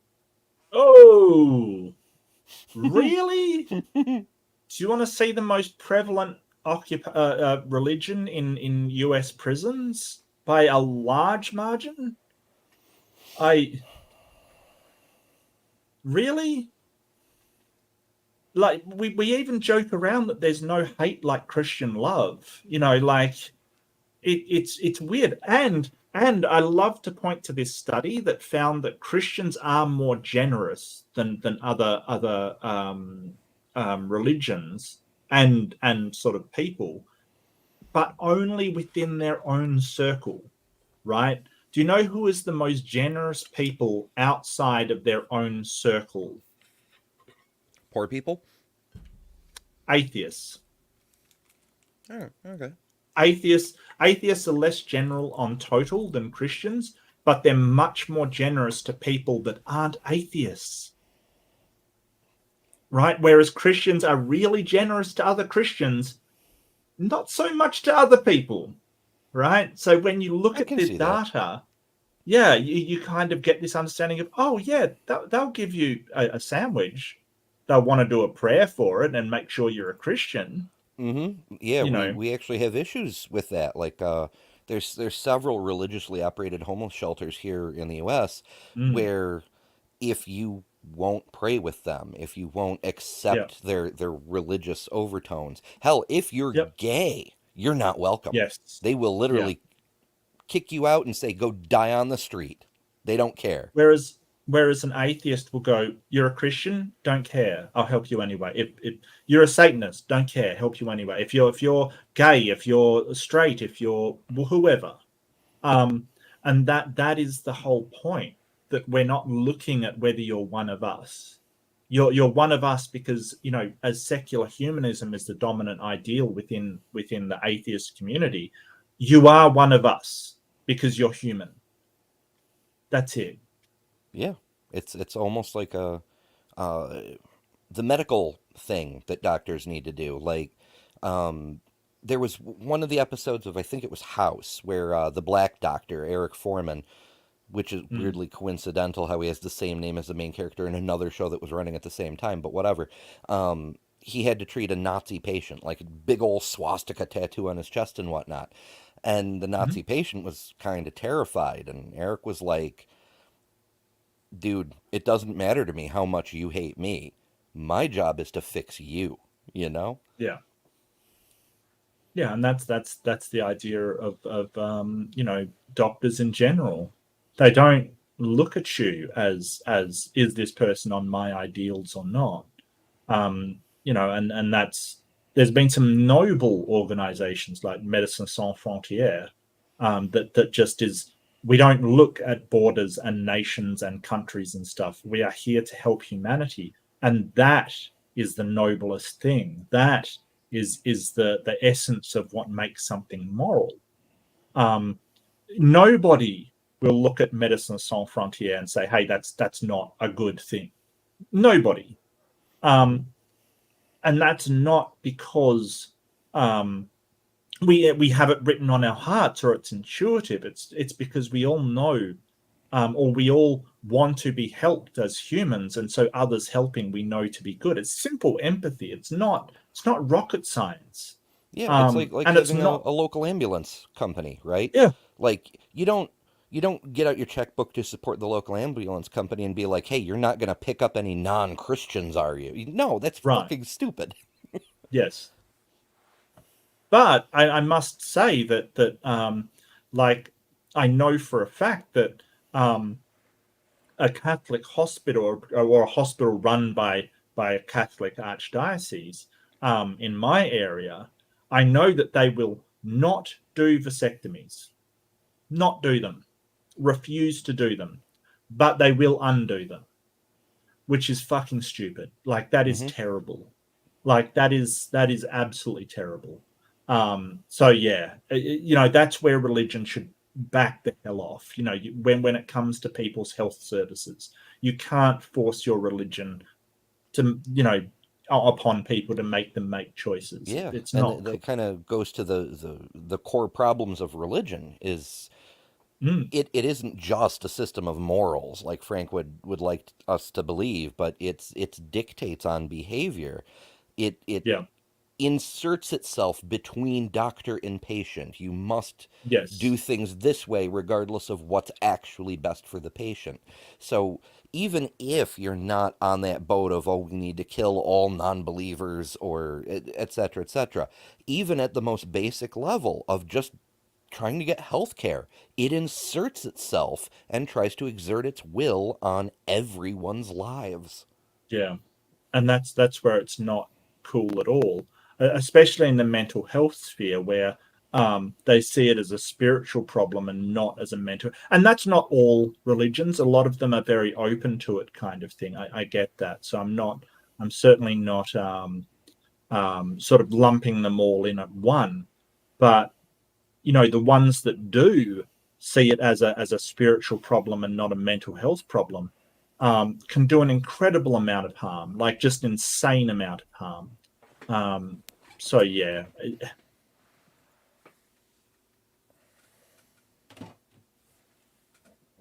Sorry. I think Christians for years have been the ones that have built hospitals and cared for the poor and cared for the weak and the sick. So I think it does make a difference. My problem. They were the ones with the money, and they were the only ones around. Like when you force your religion onto the entire culture and people are killed for not being of the same religion, it's hardly surprising that the educational institutions and the hospitals and all of the things are of that religion. At one point, everything was of the religion. Like it's this silly thing that, because it came from a Christian background, it has to be a Christian ideal. When everything came from a Christian background because the nation was freaking Christian. Yeah, it's like saying that the idea of universities comes from a Hellenistic theology, because the oldest ones that we know of were created under the ancient Greek religious system. So it's those gods are the only ones interested in learning. Or in the modern age, that universities have to be Islamic in origin. Right. which is part of the problem that the questioner is asking, is why doesn't it have this effect on everyone? And I'll throw a little Christian theology in here. The problem isn't that we don't have all the Holy Spirit. We do. We just don't allow all the Holy Spirit to do what it should do. It's our problem. We are fallen human beings. And that's why Christ had to come, because we are fallen human beings. Ah, yes. All the problems. It's a feature, not a bug. It's because of humans. It's not God failing. It's your fault. But if you had some sort of Holy Spirit that had any influence at all on Christianity, we should see that reflected as Christians do so much better than other religions. And they don't, Frank. That's the point. Like, you've completely missed the point. The point is that if Christianity has this ethical, impetus that is written on your heart, then why don't we see the effects of that? Why are most of the people in prison Christian? Why do Christians do these bad things all the time? Oh, well, that's because we have the Holy Spirit, but we don't or it just doesn't freaking exist. Yeah, like the whole thing about Christians being better. This was one of those things that Augustine used his powers as a master of rhetoric to instill into the culture. Of course, Constantine picked Christianity because it made making the people slaves that much easier. Yes. It's part of holy doctrine. So he loved it for that reason. But there was a nifty thing happening around about that time. As many people recall, plagues were sweeping back and forth across Europe as the infrastructure of the empire disintegrated. They were losing, running water and healthcare and so forth. And so plagues were a big problem. And the Christians tended to survive plagues more than any other group in the central core of the empire. And people started to say, well, why is that? It must be because their God is watching over them, and people started to convert in droves. But the reality was that they took care of each other. Like, I think it was an outbreak of the bubonic plague in particular, where they found that even though the odds of survival at that time were something like 30%, you had 70% chance to die. With the Christians, it was like a 10% chance to die, because if you had someone caring for you, keeping you warm and just bringing you water, it could still kill you, but the odds of recovery were much higher. And sure, you would catch the plague yourself, but then another member of the community would take care of you, and you had a much higher chance of recovering. And so reciprocity and empathy working together. Yeah. So that's wow. That's how we understand it now. But at the time, Augustine was like, oh, well, yeah, it was God. God is blessing the Christians and fuck everybody else. It has to come again because he didn't go. So that's where really they should have understood that correlation is not causation. Right. Yeah, that's the thing. Is like, as he's saying, if the Christian God were this great beneficent being, lavishing blessings upon his followers, the Christians should have something to show for it. Like, not even what Jesus said they should be able to do. Any true believer can perform literal miracles. No, just even a statistical advantage that they are slightly better off. And we just don't see it. And we should. That's the thing. That's what we would expect to see if you had a special religion, and we don't.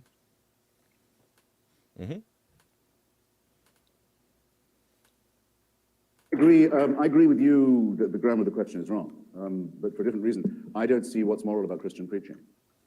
For example, apart from the horrible idea of vicarious redemption, I'll say again, in case I missed you the first time, what I mean by that, I could pay your debt, even if I didn't know you. If I was a friend, I'd say, you're in debt, I'll pay. In extreme cases, people have been known to say, I'll serve your sentence in prison. I could do that for you. What I cannot do is relieve you of your responsibility. I can't say, throw your sins on me, they'll melt away. Immoral. People are not allowed to be. You're entitled to be relieved of their responsibilities. And the vicarious redemption by human sacrifice is a very primitive and horrible scapegoating idea that belongs to the barbaric period of human history. So all pardons are immoral? No, not all pardons. I didn't say that. I said... No, you forget that a pardon is sort of a mercy, but you're still responsible for the things that you did. That is not... Like, and you don't say, hey, well, I'm going to pardon you. Well, I'll go kill this guy over here instead to make sure that you're pardoned for what you've done. That is immoral. That isn't cool. Oh, thank you so much, Simon. It's kind of like the difference between forgive and forget. Like I've mentioned before, but it's one of my favorite parables from a Terry Goodkind story, where the hero of the story, his brother wrongs him tremendously and eventually basically takes over his homeland and uses it to start invading other people and killing and conquering and so forth. And after the main character kills the bad guy, his brother comes up and says, I'm so sorry for what I've done. I was on the wrong side. I did horrible things. Can you ever forgive me? And the main character says, well, of course I can forgive you, but you still need to be executed, because I can forgive you, but you're still responsible for what you've done. Right. And I don't want someone else to be responsible for the wrongs that I do. I don't want somebody else to say, hey, I'm doing wrong, but this other person is going to have to suffer or be disadvantaged or in some way, sort of pay for what I do wrong. Like when I was talking about that whole idea of learning from your mistakes is beneficial. So it's, in a way, not completely. It's always bad when bad things happen. Don't get me wrong, but there is that silver lining of, well, that's how we learn. To quote Thomas Wayne, why do we fall? It's so we can learn to pick ourselves back up. Essentially, that's from Batman, but there's some real wisdom there. So the whole idea of saying, well, I'm gonna put that responsibility on. You've taken away the only good you got out of that evil. Does that make sense? The only silver lining, you've taken that away and put it onto somebody else. Wherefore there comes your wisdom of the Jesus situation. Has all the wisdom. Look, well, he's not telling it to me. He's taken all the wisdom for himself, and he's not sharing it with anyone else. No, I actually have a parable for that one, too, from my own experience, and I can relate it. So in high school, I was on the Science Olympiad team, and one of my events was to make the balsa wood airplane with the thin paper, and the idea is to make it fly as long as possible. And I kept breaking my plane. Like, it had to go around a gymnasium in order to fly as long as possible without hitting a wall. And the first several tries, it went right into the wall and something broke. And other times it hit the basketball hoop and something broke, and so on and so forth. And every time it broke, I had to fix it. And when I fixed it, I made it stronger and it flew longer. And so, not saying that breaking it was a good thing, but it definitely benefited from every rebuild that happened. And on the way to the state level competition, a teacher sat on the fucking plane. It just broke like every single part of it. And so I spent the entire morning gluing it back together. There's not enough time for the glue to dry. So I'm like, I borrowed one of the other students' hair dryers, and I'm like blowing the thing to try to get it to dry. We didn't have a chance to test it before it was our turn to do the thing. And then we did the thing, and we broke the state record. So all those times rebuilding it ended up making it the best plane ever. So there's the lesson. The bad things happen. You can be stronger for it. It's not great that it happened, but you can be stronger for it.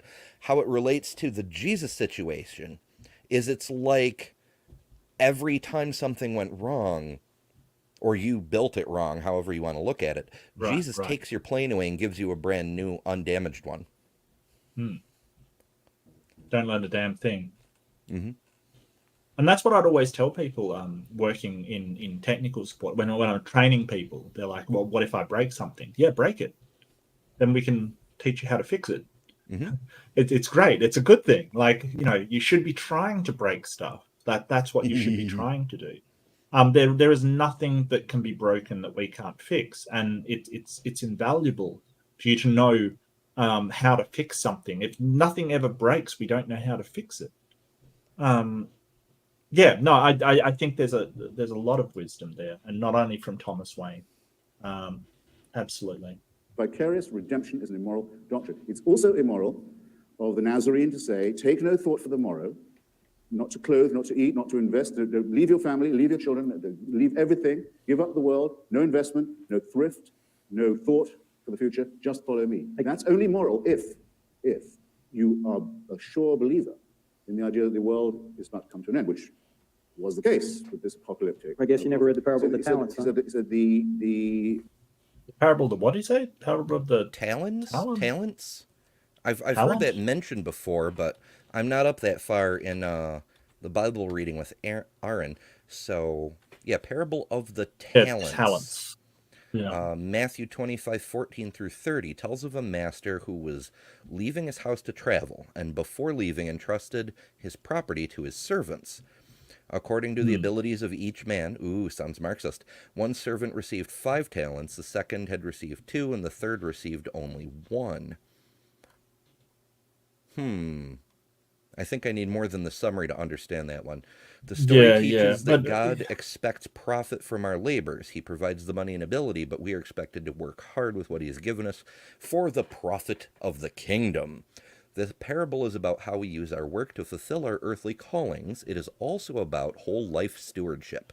Some say that the parable implies that it is a privilege to be entrusted with talent, resources, and opportunities to work towards God's purposes in the world. Okay. I'm not sure I get how that relates to a Nazarene, follower of Christ giving up all their possessions and all their worldly goods and all their family and all their, stuff. I don't know how that relates, Frank, but... The prophecy is that the world is coming to an end real soon. There's no point in caring about anything else. That's not a moral preaching to me at all. There are many other ways in which I fail to see how any bad behavior can ever be described as unchristian. And of course, it's completely laughable to say Christians build hospitals. As many Christians have bombed hospitals as have built them, and as many Muslims have built hospitals as Christians have. And as many Babylonians have built great buildings as Christians have. If that's the best you can do, that's the best you can do. One of the questioners repeats wow, that's slap, if that's the best you can do. That's the best argument. We built hospitals in the past. So have Islamic people. So have Babylonians. So as tons of people have built hospitals. I bet there's hospitals in China right now. Right. That's, slap. I love it. A point from Dr. Turek's opening statement that apparently he or she feels you did not address, Mr. Hitchens, about the irreducible complexity of DNA. And is it possible for such structures to have formed by chance? Well, I have 2 responses to that. One is, what would she have said before she knew about DNA? What does that have to do with anything? What does DNA have to do with anything? Yeah. I mean, going to irreducible complexity, this has failed every single time it's brought up. Mostly because we know things that, it's kind of the eye was irreducibly complex. Oh, we found how, sort of primitive optical eye spots can make eye. Well, let's go to something else and something else. And they never acknowledge that they're wrong about the irreducible complexity about, bacterial flagellum, for instance, how they quite clearly pointed out the same structure can be used for an ejectosome. They never admit that. They just go, oh, well, let's go to this other thing and this other thing. Yeah, it fails in a couple different ways. For one thing, it's that constant retreat. But the other thing is it is definitionally a cherry pick.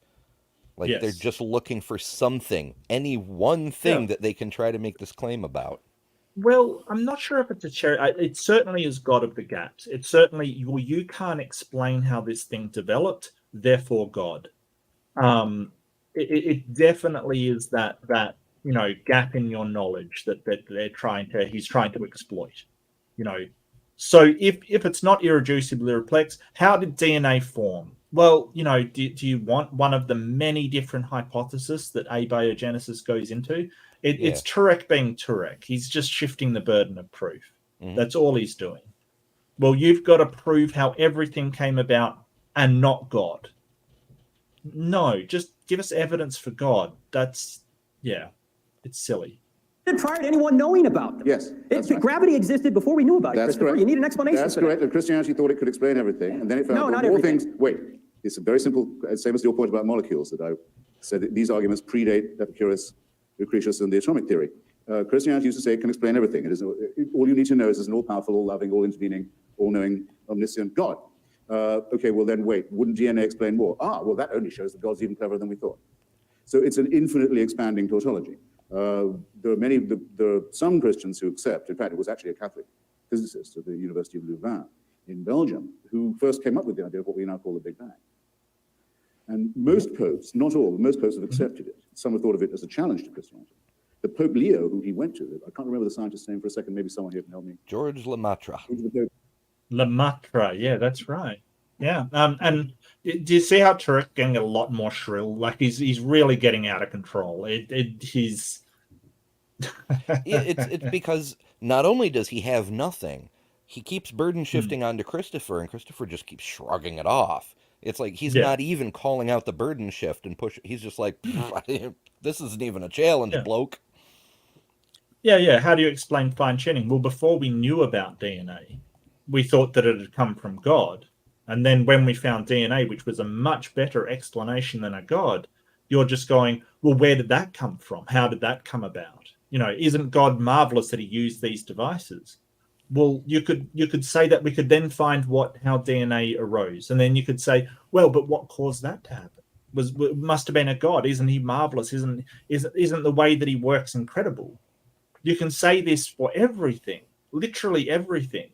Yeah, look at the trees. Look how complex they are. Isn't it marvelous? Yep. So look, it looks like this is how things started. And the Pope said, if you like, I'll make it a dogma that every Catholic has to believe it. So that would be slightly missing the point, Your Holiness. Christopher, what does this have to do with the origin of DNA? Well, because it is true to say that religion, as Stephen Jay Gould said, that religion and science belong to non-overlapping magisteria. I think these magisteria are in many ways incompatible and in many ways irreconcilable. But it is no more true to say that the existence of the complexity of DNA shows that God was more ingenious than we thought, than it is to say that it necessarily shows by its self-revealing ingenuity that we don't need the hypothesis of God. Both of these positions would be, in my opinion, somewhat reductionist, though I would have to say that I think the second one is more persuasive and more relevant. No, Gould is wrong. Will that do? Christians or... Gould is wrong. Cool. No, cool religion story, religion and science are non-overlapping magisteria. You cannot bring religion into a scientific investigation. You can't. There's no way to reconcile that. Because with all things being equal, if you bring in religion, as we found out in Kitzviller versus Dover, I think it was Behe was forced to admit that if you bring in religion, you've got to bring in aliens and Bigfoot and fairies and every other explanation that is spectral in nature. And it's unfeasible. You cannot do that. Yeah. I wish there was a recording of that is trying to find out how the universe began, and so is science. They're not. No, religion says it does know. Excuse me. It's trying. Religion is not a process of scientific inquiry. Religion is an affirmation of faith. I am a religious person, Christopher, and I am using evidence to try and point out that the universe exploded into being out of nothing. And you have scientific evidence for the view that an intervention will occur to prevent the implosion. No, forget that. Let's start at the beginning. I can't forget it. Let's start at the beginning. That's for debate too. It's the only thing you've said all evening that I'm going to remember. Nice. that there's going to be an intervention. Yeah, that's what you're saying. You're saying that you know where the universe came from and that you know what's going to happen at the end of it. Like, don't pretend now like, oh, but we're just doing scientific things. No, you're not. Like, stop it, Frank. What the hell? That's for debate too. No. I mean, don't say. Look, do yourself and your faith the honor of saying it's faith. Don't say it's science-based. The argument you would won't be, get away with it. Look, the argument would be, Christopher, is that if the universe exploded into being out of nothing, then miracles are possible because the greatest miracle of all has already occurred. The question is, have miracles occurred in the first century? That requires another debate whereby we have to look at the historical evidence and see. And if it is true that that Jesus really did come and say and do the things that the New Testament writer said he did, then whatever he teaches is true, because if he rose from the dead, he was God. If he taught that there... Well, do you get what he's saying here? That if the Big Bang happened, then it's a miracle. Like, that is not how science works. You don't say, hey, we don't understand this phenomenon. We understand part of it. We understand what caused rapid expansion. We don't understand the cause. There's a lot to investigate. Let's find out what caused it and say, well, that's a miracle. You're absolutely being disingenuous and dishonest. It's his workaround. That's why he keeps referring to debate number 2, because as he says in many of his videos, even to this day, here's the cosmological argument, and here's the fine-tuning argument, and here's this argument and that argument, but ultimately forget about all of those, because Jesus happened, and if Jesus happened, then that proves he was God, and all the rest of it is unnecessary. So he bolsters his weak argument with this linchpin that he's refusing to talk about in this particular debate. Yeah. There will be an intervention, then there will be. That's the argument. I don't have time to support it. Now, you've got a sentence or two from David Hume. Oh, Hitch. You'll need it. It's fallen off. A sentence or two from David Hume would correct what you said. A miracle is defined not as a part of the natural order, but as a suspension. No intervention. You can't say of the Big Bang, which is the foundation of the natural order, that it's a suspension of what it starts. You may not do that. However, if you meet someone in the street who you yesterday saw executed, you can say either that an extraordinary miracle has occurred or that you are under a very grave misapprehension. And David Hume's logic on this, I think, is quite irrefutable. He says, what is more likely, that the laws of nature have been suspended in your favor and in a way that you approve, or that you've made a mistake? And in each case, you must, and especially if you didn't see it yourself and you're hearing it from someone who says that they did. I would go further and say the following. I'll grant you that it would be possible to track the pregnancy of the woman Mary, who's mentioned about 3 times in the Bible, and to show there was no male intervention in her life at all. But yet she delivered herself of a healthy baby boy. I can say, I don't say that's impossible. Parthenogenesis is not completely unthinkable, but it does not prove that his paternity is divine. And it wouldn't prove that any of his moral teachings were thereby correct. Nor, if I was to see him executed one day and see him walking the streets the next, would that show that his father was God, or his mother was a virgin, or that his teachings were true, especially given the commonplace nature of resurrection at that time and place. After all, Lazarus was raised, never said a word about it. The daughter of Jairus was raised, didn't say a thing about what she'd been through. And the Gospels tell us that at the time of the crucifixion, all the graves in Jerusalem opened and their occupants wandered around the streets to greet. So that it seems the resurrection was something of a banality at the time. Not all of those people clearly were divinely conceived. So I'll give you all the miracles and you'll still be left exactly where you are now, holding an empty sack. No, Christopher, you have to look at each miracle in light of the evidence and the context. Hume was wrong because his premise that was wrong was the one that said the evidence for the regular is always greater than that for the rare. It's not. From Hume's own worldview, if Hume that's kind of the inverse of Hitchens' razor. Yeah. So it's more that we need less evidence for the commonplace than we do for the rare. That evidence will go further to show something commonplace than something rare. Yeah, like is frequently expounded. I can say, I've got a pen on my desk. And you might say, sure, don't care, doesn't matter. Yeah. I mean, I can demonstrate it, but you wouldn't even require me to because it's such a mundane claim. Right. But if I say, I've got a full-size atom on my desk, like that you can hold in the palm of your hand and see via the camera, that you might go, I'm going to need some verification. And then I'd hold up my happy little spinny gizmo, which is actually an atom. Well, I mean, I'd sort of say, hey, do you have a model of an atom? Sure. But I mean, if you said that you had a real dragon on your desk, like a pixie dragon, and I say, what, a fake one? You're like, a real one? I would say that is complete crap. Like, you're going to have to show me that. And then I hope that you don't have a dragon somewhere. It's invisible, right. That you can only see by the works that you have done that the dragon in fact exists because you're a good person. That's essentially Turek's argument. Because morality has to come from somewhere, so why not the invisible dragon on my desk? Mm-hmm. Yeah, or as Forrest Velkai likes to point out, his example is Roland the Closet Goblin. He lives in your closet, and he eats Subway sandwiches. You know, if you need a favor from Roland, you just put a Subway sandwich in your closet. And often, you know, Roland isn't hungry because he's got millions of people feeding him Subway sandwiches every day. So you may open your closet and find the sandwich still there. Doesn't disprove Roland. Right. And stop making me hungry. Here today, he wouldn't even believe in the Big Bang because it only happened once. It's not a regular event, it happened once. He wouldn't believe in the spontaneous generation of life, which is what a materialist must. Fuck off, Frank. No. Like the phenomenon that we see, it does not just like cosmic background radiation is like we can test for it. That's multiple testings, right? We can say, hey, let's set up and test to see whether this background radiation is actually in fact coming from all directions at all stages, you know, and all times at once. Cause like sort of redshift, we can test that over and over and over. That's not a once-off thing. We've done thousands of tests for it. What are you talking about? How do we test to see whether Jesus rose from the dead? How do we even test that once? This is why it's faith and not science. Believe because it only happened once. He wouldn't believe in his own birth because it only happened once. In fact, he wouldn't be able to believe in the whole history of our solar system because it only happened once. You don't need regular events to know whether or not something happened. Singular events happen all the time. This debate will never happen again, yet you're here to witness it.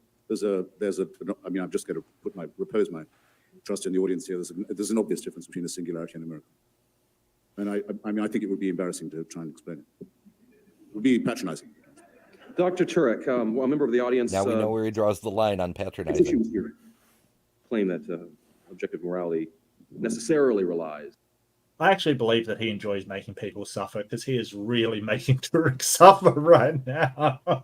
I mean, he admitted he does. Yeah. In an absolute deity.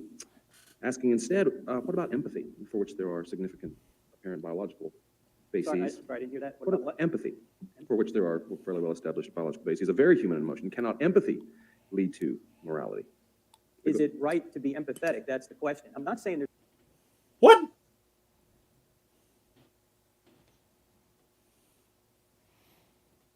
I'm not sure What? I followed that. Empathy is a base emotion. That's like saying, is it right to be sad or is it right to be happy? It's just an emotion. It's an emotion. Well, there are some people who think so. Like, you know, if you've ever seen an upset child and a parent or aunt or uncle or somebody saying, "Oh, don't be sad, bitch, don't tell me how to feel," you know. Yeah, I. It's a very weird thing. Like, is it right to feel empathy? No, we just feel it. It's like saying, is it right that you feel a hot feeling, like when you touch something warm? What do you mean, is it right? That's just the feeling. It doesn't tell you what's right or wrong. But the fact that somebody's upset and you feel the same thing they're feeling, it is what it is. I don't. That's really weird. Yeah. Turek's a weird guy. Like, he really is. Like, I don't understand. Yeah, what's the maneuvering gets difficult to follow. Like, you know, I look at this purple cup and I say, huh, it's purple. Well, is that right? Is it it's right? Correct, but is it right? Is it right for it to be purple? That's the question. Is it right for you to see that as purple? I don't even know what that means. No chemical connection between morality and, or for morality, I should say. There certainly, when we think, there are chemicals going on. The question is, what is the standard that makes empathy or love right? What is the chemical composition of love? What is... We can actually explain that one to you, Frank. Yeah, there is a chemical composition of love. He's trying to come up with non sequiturs, and it's still not working. Also, just a random thought, but I'm just over here generally amused that Frank Turek, who is an openly homophobic bigot, had gender confirmation surgery. What? He was growing man boobs and he had them surgically removed because he was experiencing body dysmorphia or dysphoria. Are you serious? It's I have heard it from reputable sources, and the video seemed to confirm, because he went from having boobs to not. He could have lost a whole shit ton of weight, but I don't know. One of the sources is in the chat. Would you care to speak up, source? Assuming he's still there.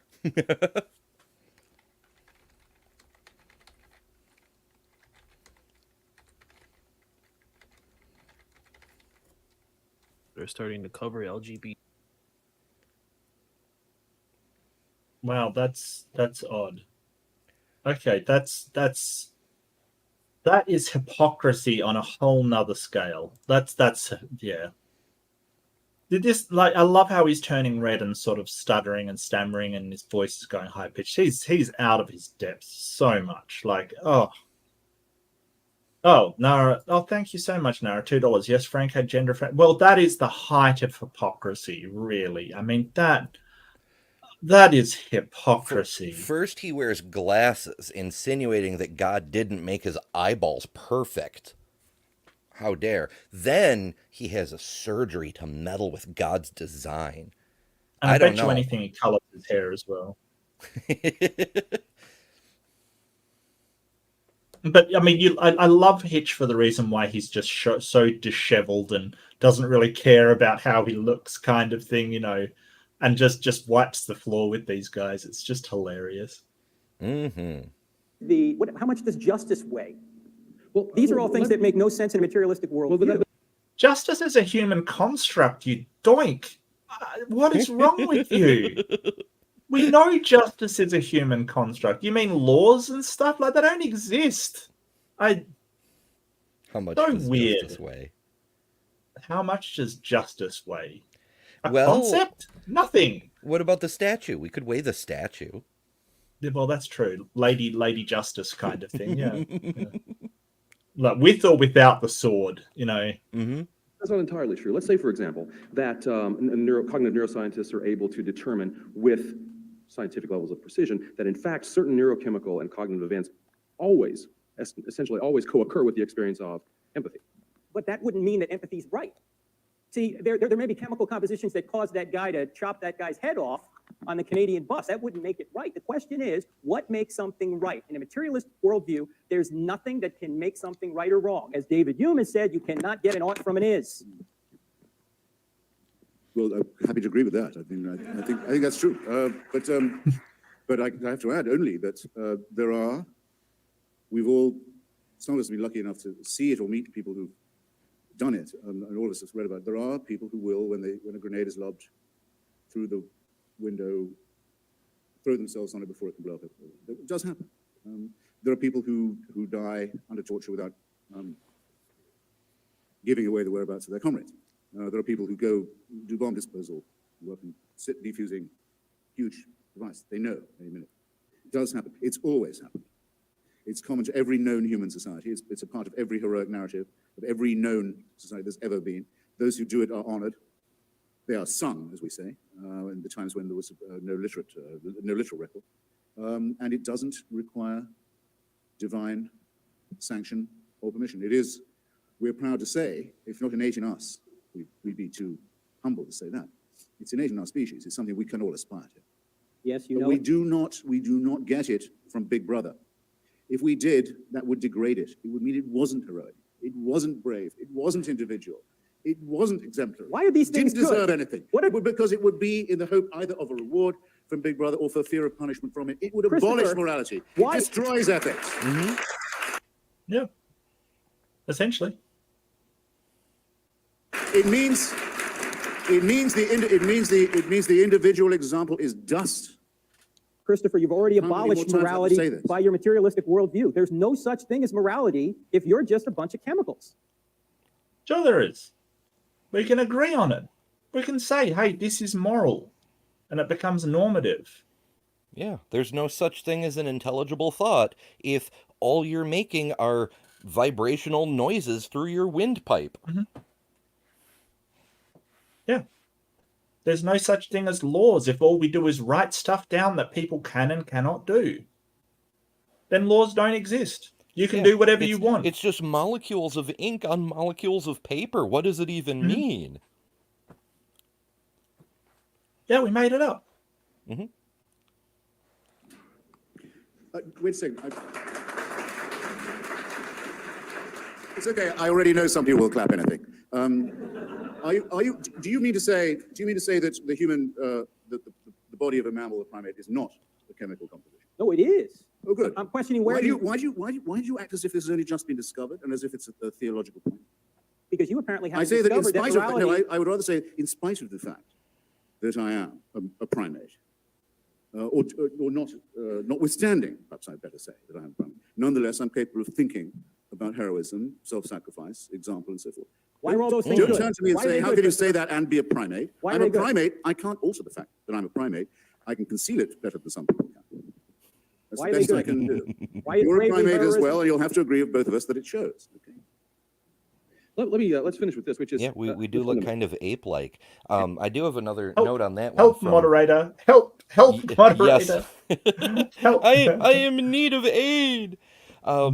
Yeah, so one of my favorite nerdy shows that's tremendously underrated, and the fact I even know about the show gets me called nerdy more often than Star Trek and Star Wars combined. Babylon 5. Okay. There's this race. Yes, I've seen it. On the stage, the Minbari, right? They're the super wise people. Well, the representatives are from the religious caste, so they're priesty type people. So of course they're wiser than the warrior Minbari and so forth. The point is, one of the big super elderly, venerable, extra wise ones stops by the station one day and talks about how one of the marks of being a sentient being is the ability to set aside your own welfare for what you consider to be the greater good, to be the person that jumps on the grenade, to self-sacrifice for what you believe is worth the sacrifice.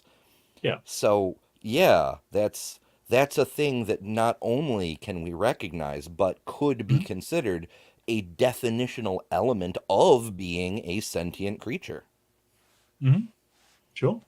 At least a social sentient creature, so you'll probably only find that in social animals, but sure, we are a social animal. I know they hate being called an animal, but that definitionally, that's what we are. Yeah. We're a social animal. I would love to be no a plant.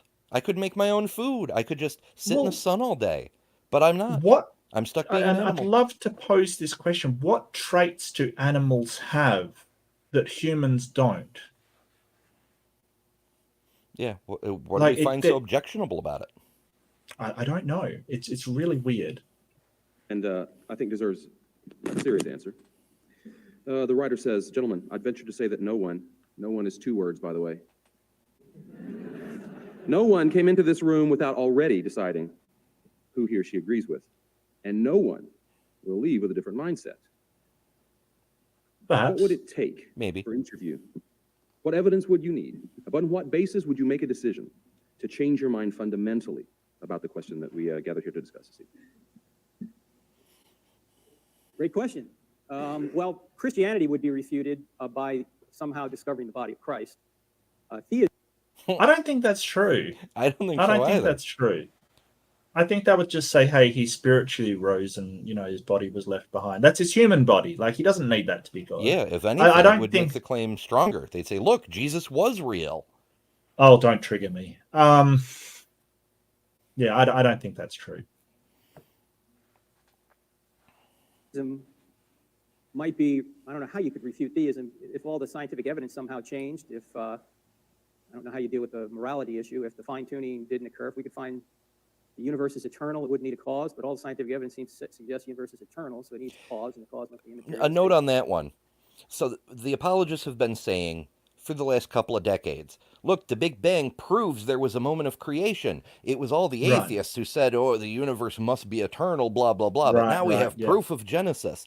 And yet now that James Webb has seen a little bit further than we thought it was supposed to, that it's seen fully formed galaxies where there should not have been fully formed galaxies. And we're starting to adjust the measured age of the universe.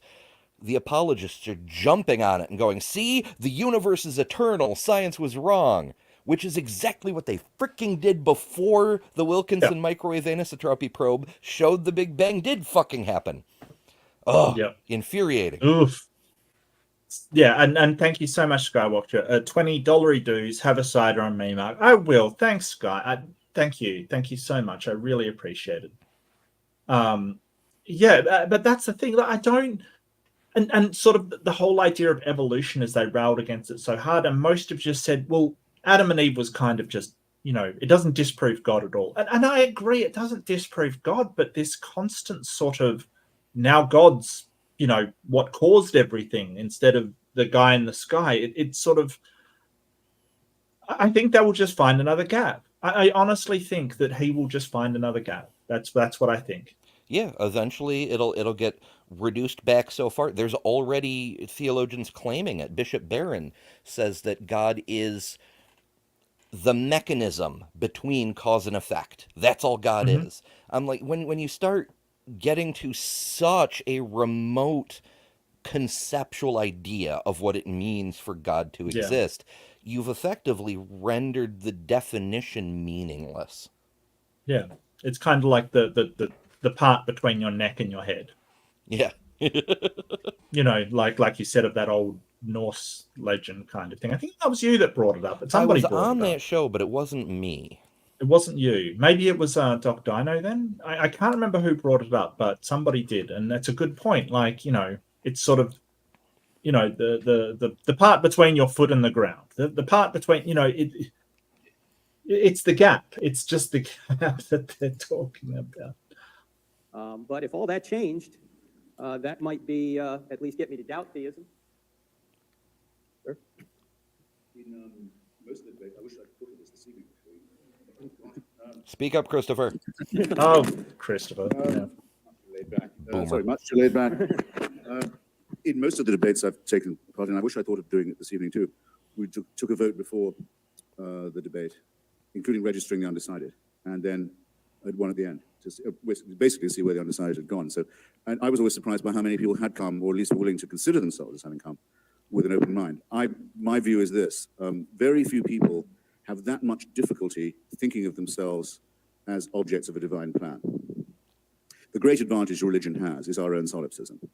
It's the same as people who don't really believe in astrology, but they'll take a quick peek to see what's happening to Taurus today. And if it says, well, might be a good time for a flutter on the stock exchange, not to think, hang on, the planets don't really move to determine my investments, but maybe, it's not impossible. It could all be about me. I think about it quite a lot, actually, because I have the same birthday as Thomas Jefferson, April the 13th, except that I don't, because he was born under the old calendar. And I think it says on his tomb, he was born on 13th April. He was actually born on something like the 25th of April under the old calendar. I've often wondered how the horoscope people managed the transition, the time when everyone had to change which star sign they were. I dare say it got done easily enough. Religion works for most people because to have people, in a sense, horribly do want it to be true, that they are supervised, that God looks out for them, that they might be rewarded or they might be punished. It has this terrible servile advantage. That's why I consider it to be morally superior to be an atheist, to say I would rather live without that ghastly master-slave mentality. And no evidence or no event that could change your commitment to that belief. Well, I can only say that if there was, I'm very relieved to find, having studied what I think of as the best evidence in arguments among physicists, biologists, paleontologists, students of mythology, history, archaeology, and so on, very relieved to find there's no evidence for it at all. If I thought it was true, I would consider myself condemned to live under a tyranny. And I've spent my entire life repudiating that idea and helping, I hope, others to think the same. But there is not a chance, of course. There isn't a single chance that anyone will find that, hey, after all, we can definitely know that a virgin conceived or that a condemned felon walked again. And it's quite absurd for anyone to argue in scientific terms as if any of that is even thinkable. What I don't understand, and I suppose I should close by it, is why anybody should be so contemptuous, I suppose is the word, or so insecure about their own faith as not to call it that. Did you hear him say at any point this evening, this is my faith. I believe it in spite of the evidence to the contrary. I lay my life on it. I believe I'm redeemed by it. I think I will live eternally because, no, he has no confidence to say anything like that. Instead, he tries to mix it up in an area of scientific inquiry where he's no more competent than, hey, even I am. And that was where he made his big mistake. Yeah, welcome to Young Earth creation apologetics, Christopher. Welcome to Young Earth. They want, you've got faith, we've got science. It is mind-bogglingly backwards in their reality. It absolutely is. And you've experienced this before. It is projection and appropriation of the highest dishonest and inglorious degree. I'm trying to bust out my vocabulary like Hitchens. He's rubbing off on me. It's the idea that the people and the history and the traditions that have built our scientific institutions, in actual fact, they have faith, while the ones that have relied on faith all this time actually have the scientific knowledge. Yeah, although I do have to call him out on the fact that he did kind of dodge that question. Sure. Like, the moderator even tried to re-up him about it. Like, what would convince you? And he's just saying, well, I'm very glad it's not true. Or he says, I've looked like nobody else could look and I couldn't find any. Well, that's not the point. What would convince you? Would? Well, and it's such a gimme question to an atheist, right? Because you can say, hey, anything that can be reliably verified as supernatural or miraculous, and for a god, it would be an utter triviality to prove their existence. I couldn't think of anything more trivial for an omnipotent, omniscient deity to do. It would be it would be an absolute flick of the finger for them. Less than that, it would be infinitely easy, and yet they haven't done it. Yeah, where's God's TikTok account? Yeah, although there are some from Jesus, so yeah. Gentlemen, what do we decide? 5 minutes to close? 10, 7 maybe? Since Dr. Turek went first in the opening, would you mind going first now? Oh, I thought I just wrapped. Oh, well, you can call it a wrap unless you'd like 5 more minutes.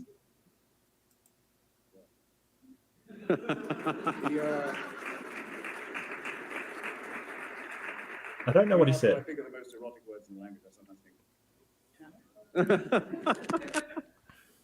Damn it, Hitch. No.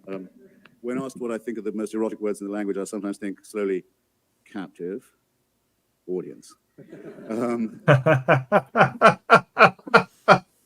That's why we love him. Captive audience. Yes, he loves that audience. I have 5 minutes for whatever the fuck I want.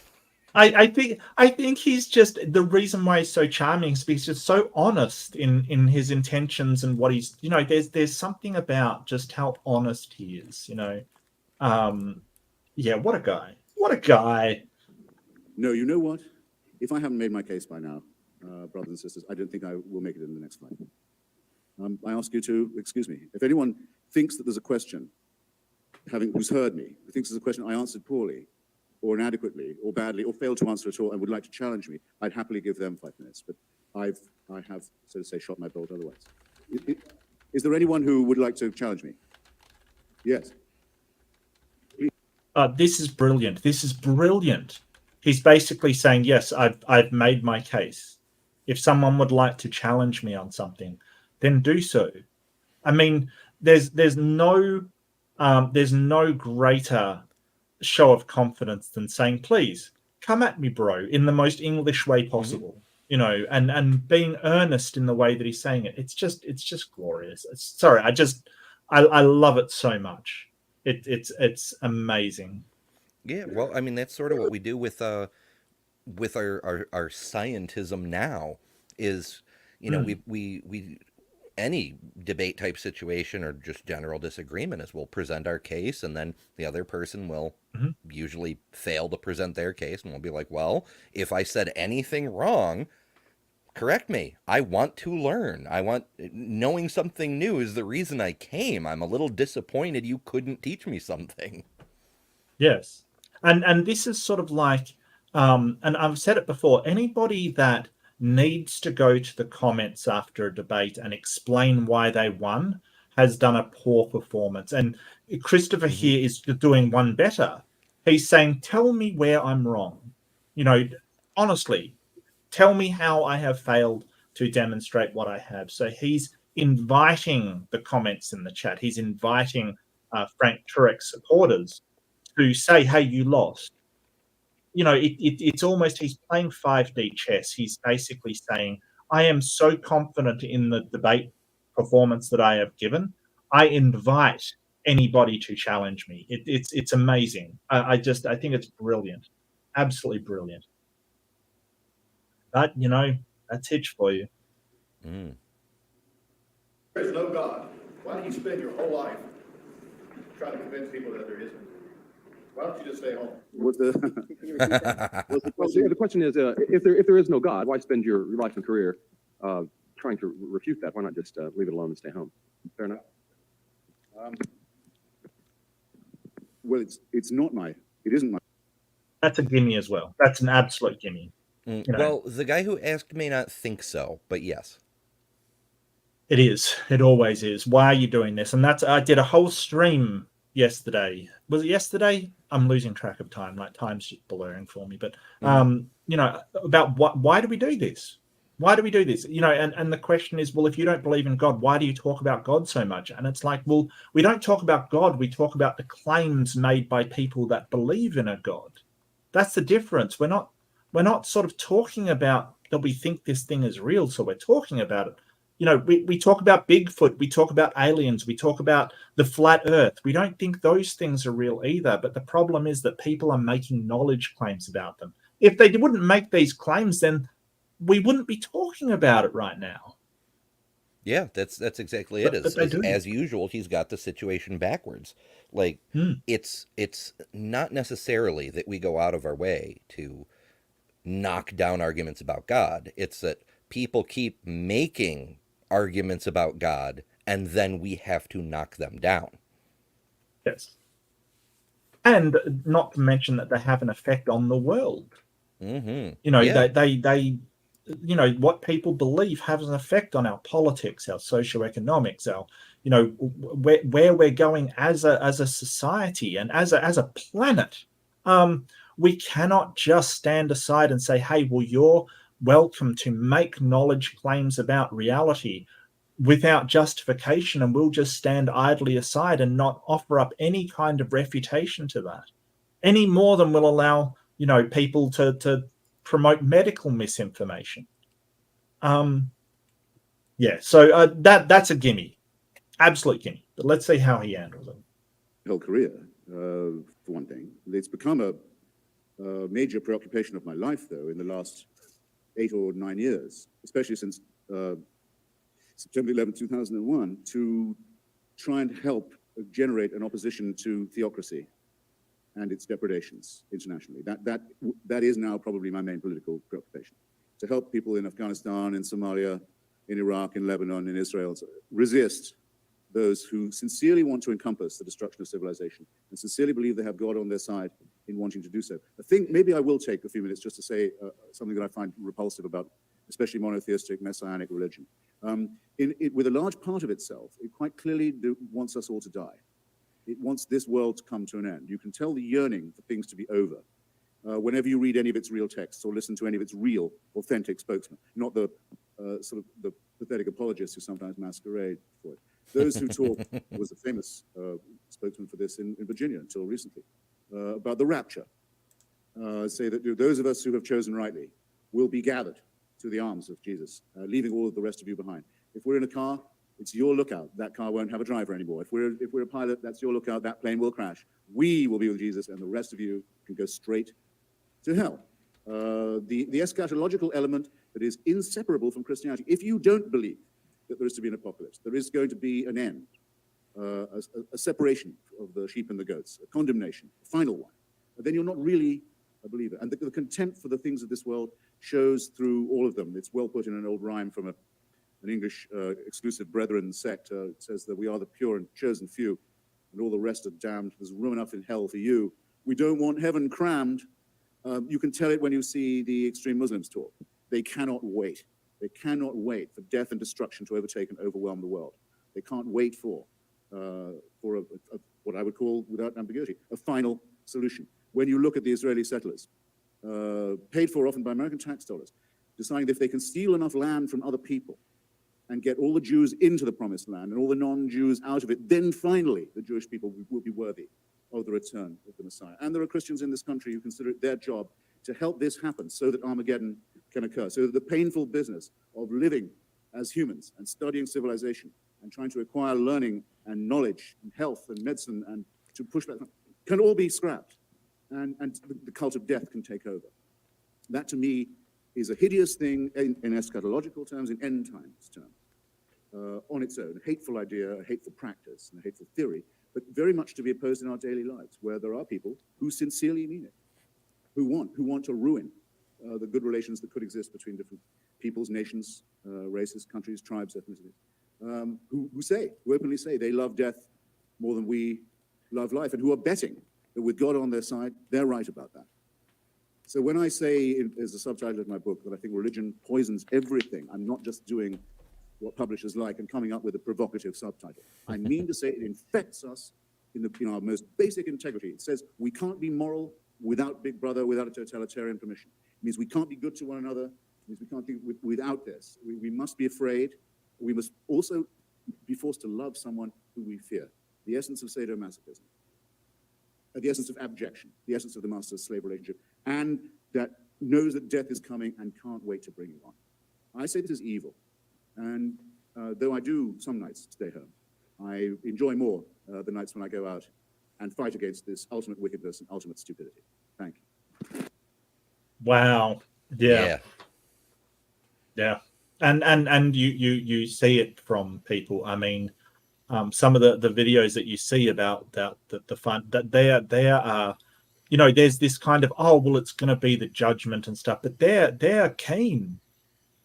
They're really happy about the world ending. And I mean, it's weird because I've sort of looked at a few end of the world stuff. I've got something coming up that I hope to implement, that's sort of looking at these end of the world claims and seeing just how much facts they've got for them. But they are hunky dory keen in the world ending. That cities will be crushed and fire will rain over the earth and things. It's madness.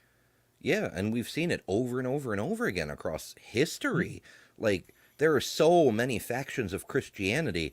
Seventh-day Adventists, Jehovah's Witnesses. You could make a freaking long list of all these groups that started out with a new apocalypse prophecy. The end is coming next Tuesday, or what have you. And it didn't come true, but people want the end to come because they're in, whether they believe it or not, they're in a fucking death cult. The goal is to die and bring everyone with you. Daniel Quinn addresses this in a couple of his books, and he phrases it in an interesting way, that it has to do with the cultural narrative, that this is what the prophecies foretold. God is with our country, and our country is great right now, so this is when the end must come. We want it to end now, because if this is when time stops, we win. Yeah. And they all want to see the kingdom of God reborn, like be there in the flesh for it. So, and it's you get sort of the Hovind who thinks that it's going to come really soon, kind of thing, and they have debates over it and stuff. It's just, You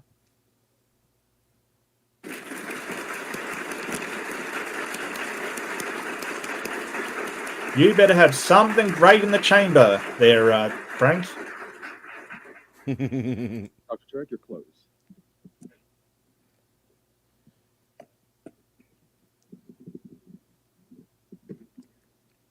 First of all, I want to thank everyone. I know it's been a long night. And, he's so fancy. He got up to the podium. Yeah, that's what I thought. I thought, Hitchens didn't even stand up.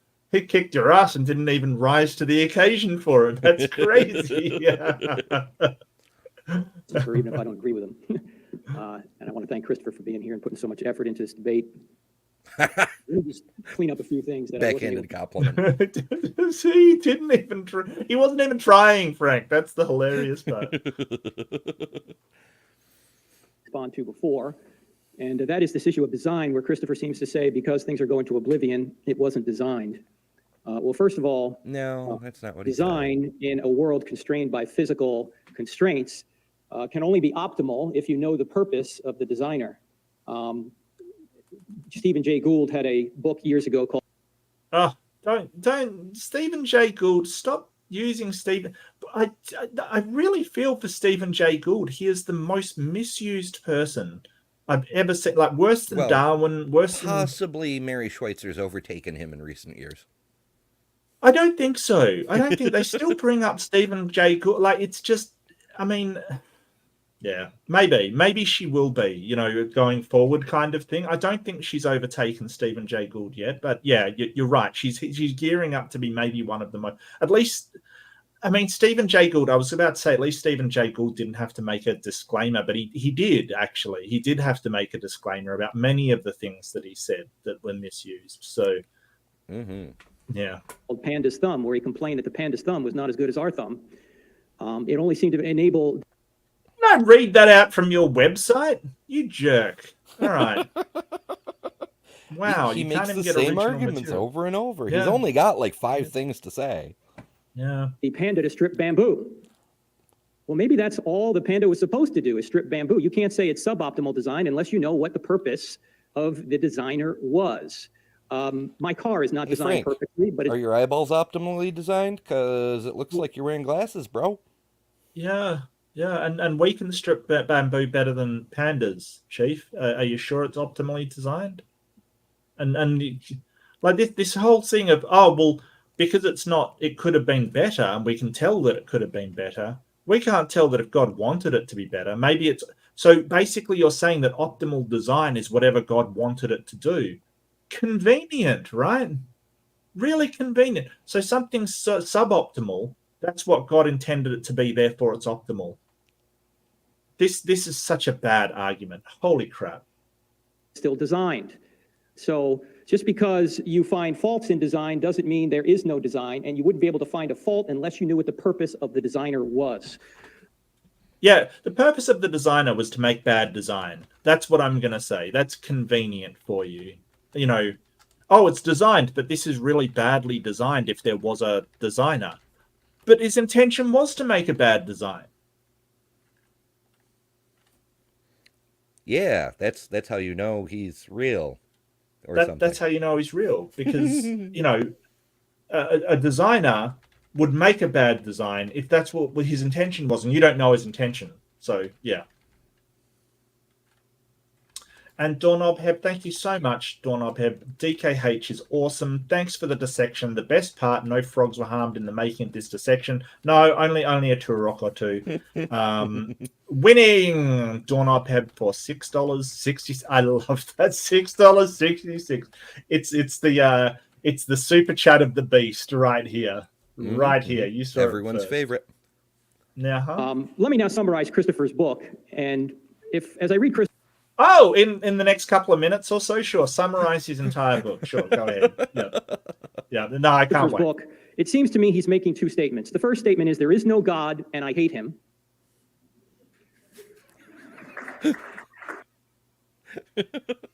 Most people are just going, what? No, he's not saying there is no God and I hate him. He's saying there is no God and I hate religion. Yeah. Well, you can't summarize a book that destroys your argument without misquoting it. Or it's not even a quote, misstating seriously. It.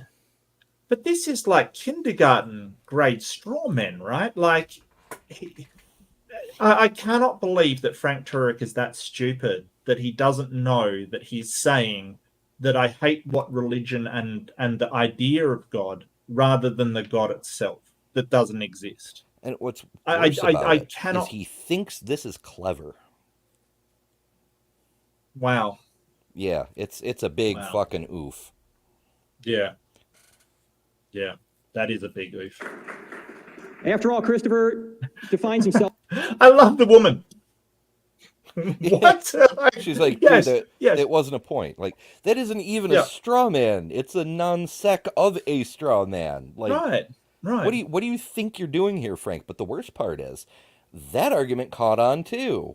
Tim Allen got some shit last year for making that very argument. Oh, my daughter thinks she's an atheist. And I said, well, that just proves God exists, because how could you hate God if he wasn't real? Big brain.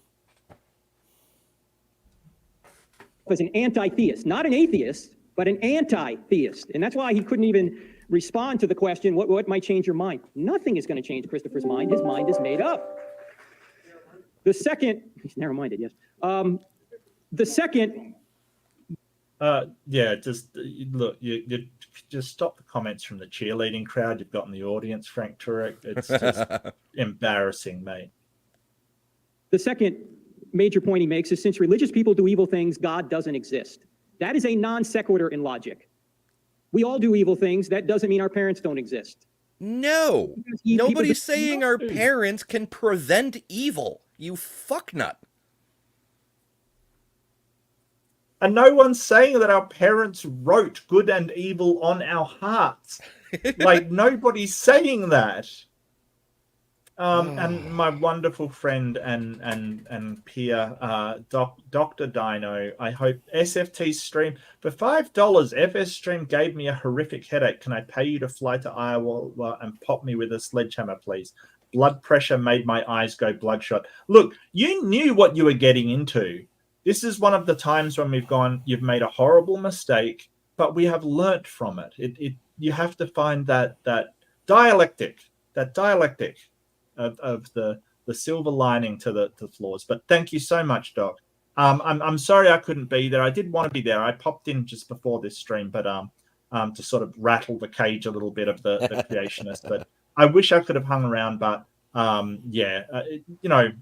gotcha. On the plus side, Doc, just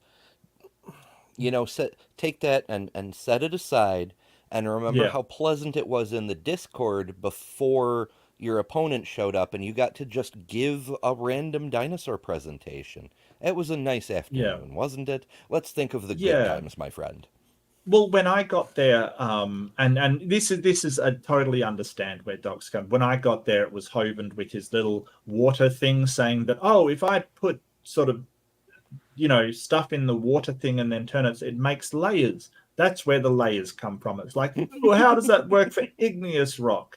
You idiot. I don't, it's such nonsense. It's really funny. It really is funny. Look, you got to laugh. Relax, Doc. Put your feet up. Chill out. Have a laugh. I gotcha. I gotcha, buddy. And it is horrific. It is horrific. And hydrate. Yeah, don't forget to hydrate. Even you dinos need that. Mm-hmm. Evil things doesn't mean that all religion is false. And Christopher bunches all religions together and makes no distinctions. Oh, yours is special. Oh, I forgot. Yours is special. That need to be made. I am with you, Christopher, on your opposition of radical Islam. I am with you. I am with you politically on more things than you will know. Are you with him on his opposition of radical Christianity? Except that one. Yeah, except that one. No, this is the bullshit middle ground argument. I don't know if it's a formally named fallacy, but it really should be. It's you and I agree on 99% of things. So why don't you just take that one more step and agree with me on this outrageous, baseless claim I have? Mm-hmm. Yeah.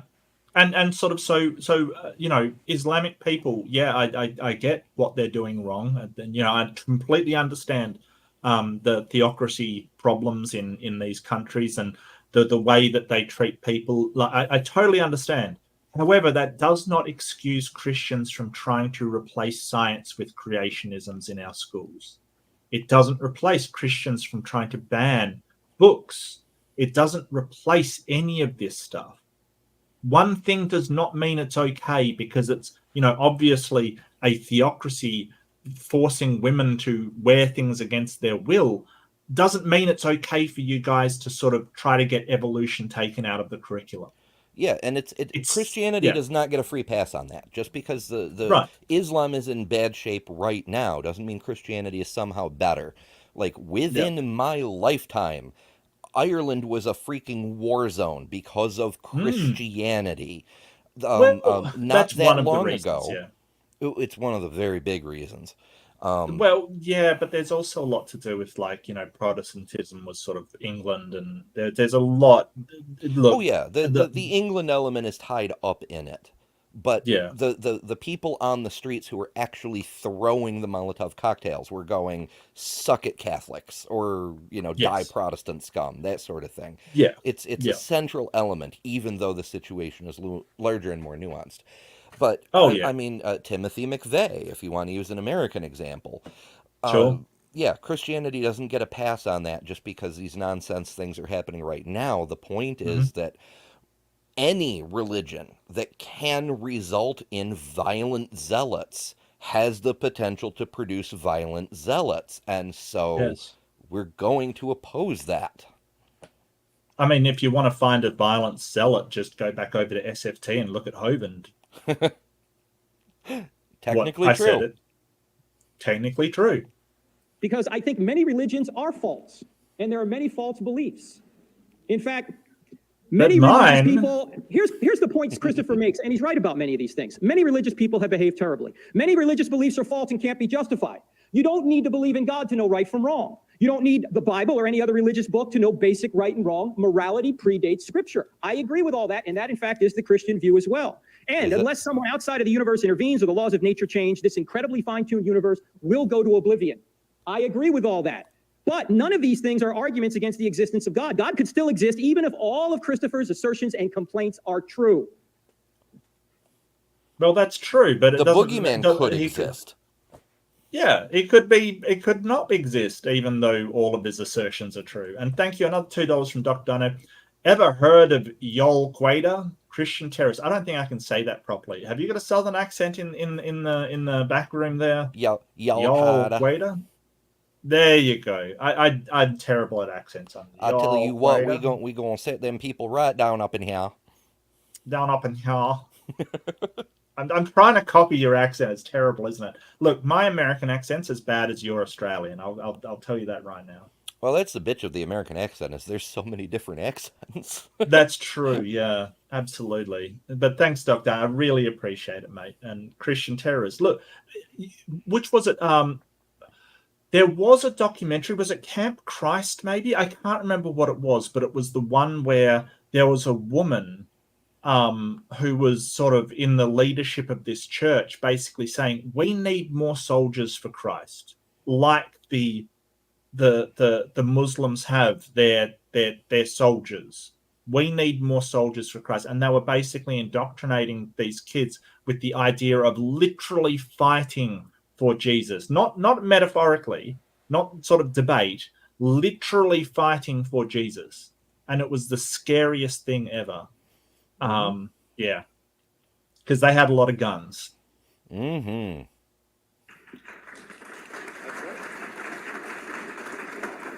Well, let me also point out that religion does not poison everything. Everything poisons religion. I poison religion. The very first thing to poison anything, according to Christian mythology, was a fucking fruit created by fucking God. Right. Everything poisons religion.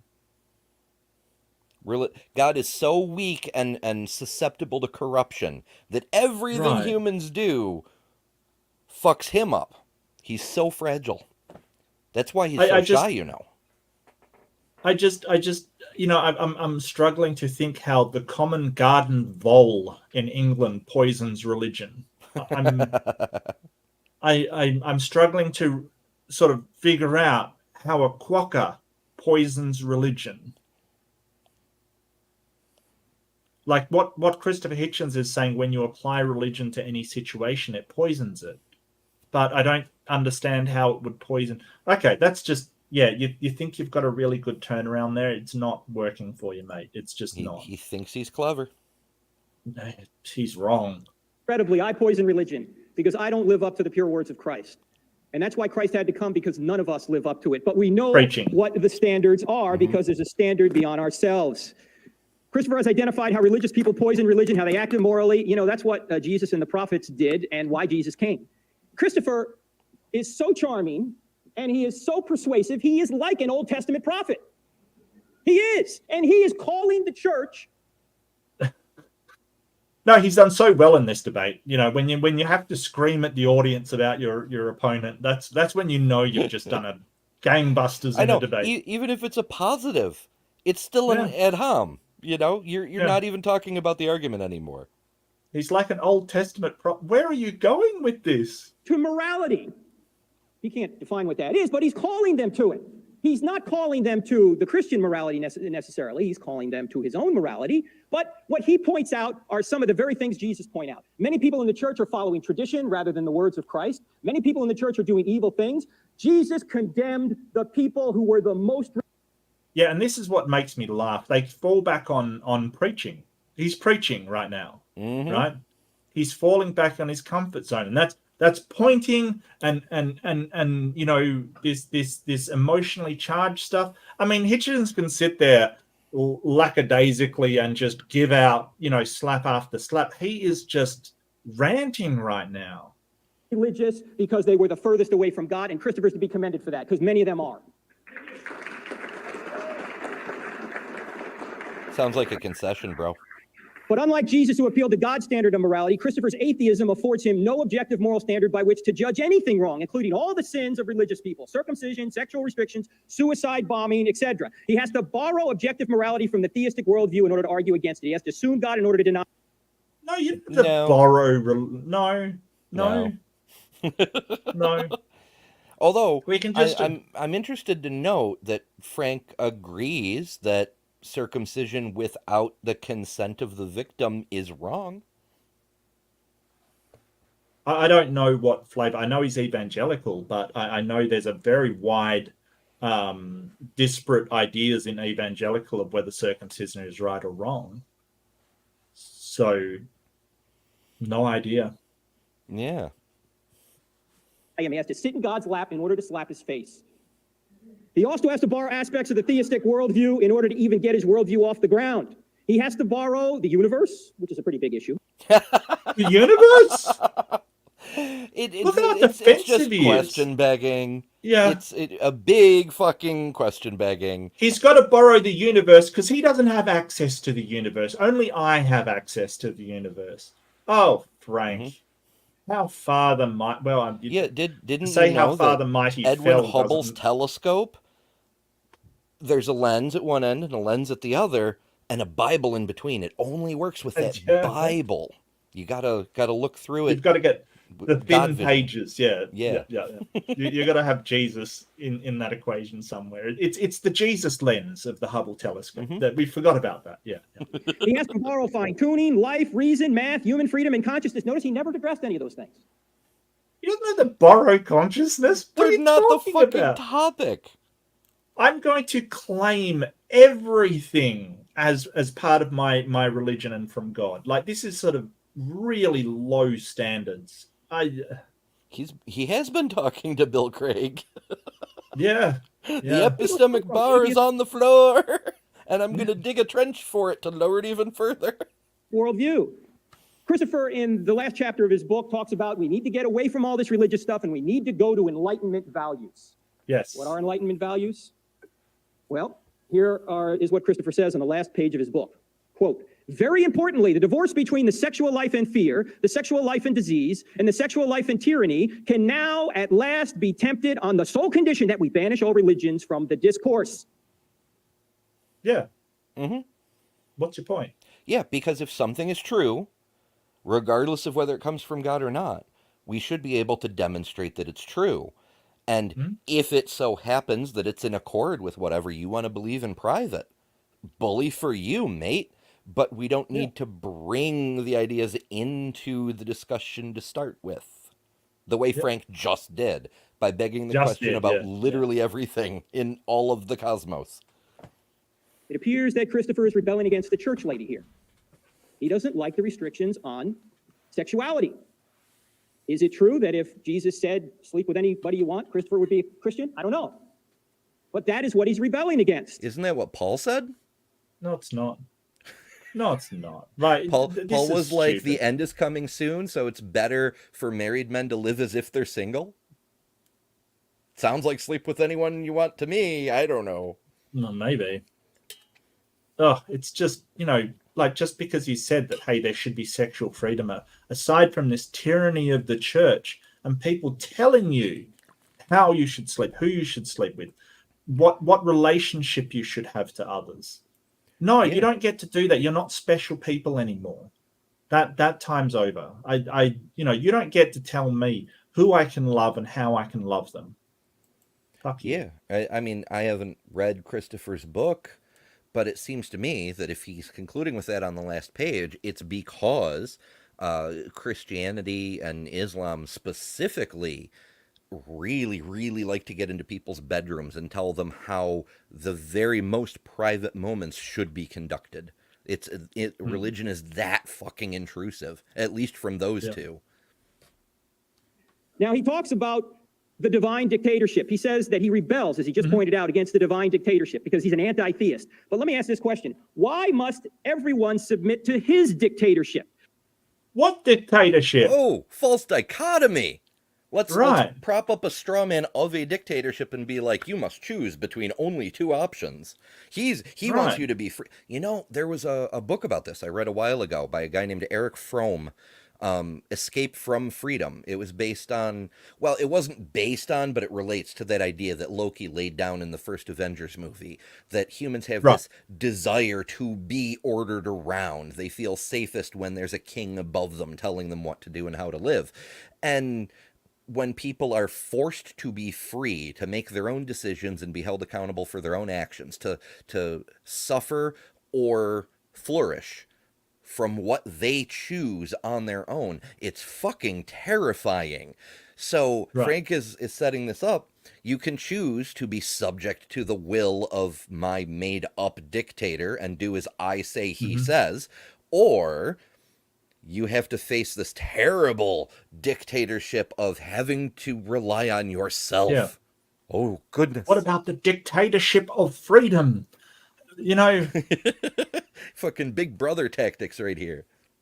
Yep. The dictatorship of Christopher Hitchens. He's telling everyone to live up or to give up their sacred text and to live according to renewed Enlightenment values that apparently he gets to choose. You're getting a little shrill, darling. Just take it down a notch. Christopher, in effect, wants to replace God. Christopher wants to replace God. No, he doesn't. He doesn't think that God exists. He wants to just say, hey, you don't have to live according to this thing, this God, this dictator that apparently doesn't exist. And it seems to be the people coming up with these proclamations of what is right and what is wrong. Doesn't seem to be coming from any God, or else they'd be the bloody same, wouldn't they? Wow, what a complete and utter failure of a closing. Like just a straw man of his entire position. Terrible. Well, terrible. If you have nothing solid to say it with passion and emphasis. That'll convince people. If you can't hammer the facts, hammer the table or the podium in this case, I guess. He wants his values. He wants you to adopt Enlightenment values. Yeah, what's Enlightenment values?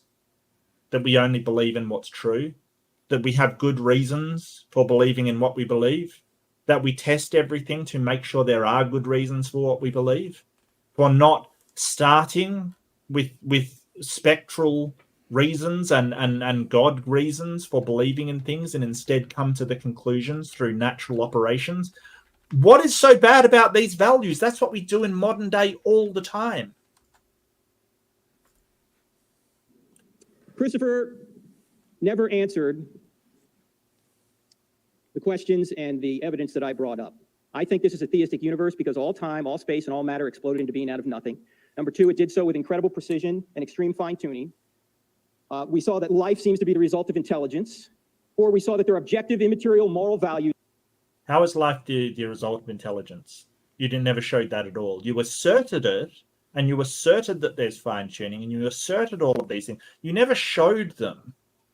Yep. There was 4 claims he got through that were just repeated assertions from earlier. Never demonstrated. Yep. Never demonstrated. And Christopher's big on immorality. I'm with him on that. Number 5, we saw that immaterial realities such as reason and the laws Did of Frank logic... just tell on himself? Christopher is big on immorality, and I'm with him on that. Freudian slip? I think so. No way. Well, I mean, is removing your boobs immoral? Because if it is, then he's big on that. To be explained. There's no way to explain those by materialism. That the laws of mathematics, number 6, exist, and they help us investigate and measure this orderly universe. Okay, so here he's actually showing that he's not good at debate at all. In a debate, your conclusion should be all the points that you've made and why you're correct. You really shouldn't be bringing up new ones. That's just silly, or it's at least seen as a bit dishonest because you haven't allowed him the time. Mathematics, really? You think mathematics comes from God? Really? It's another Bill Craig thing, although. Well, no, it's not entirely Craig. There's another theologian who thought of it, which I believe this is where Hitchens got it, because this is before Craig made his argument from mathematics, based on mathematical realism being a thing. But that's neither here nor there. The original person posed the idea in like 97, maybe even 87. It was a little ways back. It was just a really long and esoteric paper with a little bit of logic in there, and Craig did what Craig does and boiled it down to a 7-point syllogism that he then made into a 3-point syllogism. But the idea was out there for a while. Yeah, I just don't know why we would think that. Number 7, that people are not mere chemicals, but are free to make choices. And number 8, and finally, that we are conscious beings, and we cannot explain ourselves by mere chemicals. We're something beyond chemicals, but atheism only has a worldview that says all that exists are chemicals. Because Christopher is sure we can. Not all that exists. We don't fucking have to. Yeah. But not all that exists. I mean, and plus he's making the he's making the composition division fallacy. He's saying, hey, because the chemicals don't have these properties that we're saying, then we can't get a consciousness as an emergent thing from a combination of these smaller particles. So the divisions of them, right? So it's like saying, well, there's nothing in a aluminium molecule that allows somebody to drive, so it couldn't possibly make a car, if you put them all together. Of course it can. Things are not just the sum of its parts. That's the whole point. And to make such a grievous error, I believe that Dr. Turek is supposed to have a doctorate in theology, I think. For him to make that error is I don't think he believes that this is true. He's just, that is 100% a fallacy. That is terrible. Doctor of Ministry in Apologetics. Oh. Yeah, that's kind of worse. I was hoping it was a doctorate in divinity, because then, I could go toe-to-toe with him on that one. Yeah. His friends have not been able to explain any of these realities from an atheistic perspective. They have instead relied on speculation and faith. I don't have enough faith to be an atheist. Now, there's one more other point. Christopher may think that there is no God. Frank's lack of faith is disturbing. But God thinks there is a Christopher Hitchens, and God loves him. Thank you. Well, that's about it. Yeah, no, I'm right with you, Don. I've had a doctorate of BS. Yeah, absolutely. No, that is a absolutely, like, if you break my phone down to its molecules, if you break this phone down to its molecules, there is nothing that can make calls or contact Ember or do any of that stuff. We don't look at things, and this is the fallacy. It's composition division. So if you say, hey, we're just chemicals, it's like, well, no, everything's just molecules, and therefore, just chemical interactions. It doesn't mean that they can't do what you're saying it does. It is the emergent properties of putting them all together that we're talking about, which is the composition of everything that we're talking about. So, absolute fail from Turek here. How did this man become so popular? He's absolutely terrible. Just he says he says what people want to hear with confidence. That's true. And he charges a lot of money for speaking fees, therefore he must be worth it. And he gets very amped up. You could see him at the end of that. He's getting all amped up and he's doing his preaching thing. But I think he's just preaching to the choir, quite frankly. That is actually kind of a critical thing. I've noticed myself that performance is at least half, probably more, of how well you're perceived to have done. Like, the content of what you present matters way less than how excited you get about it. It's not even confidence. It's the energy you're putting out there. Like, I mean, hell, I can even see it in my own videos. The videos I release where I get really worked up over something outperform the ones where I'm just calmly stating facts and knocking down bad arguments every single time. Then we better get worked up then, Ember. I got bills to pay. Damn you, Frank! Damn you, Frank! Why must you have such injustice in the world? You're facilitating hatred! How could you? He is, though. He really is. He really is. Fuck that guy. He's awful. Yeah, no, he's a long line of really awful creationists that we love to harp on because, he's awful. And his arguments are trite and absolutely amateur.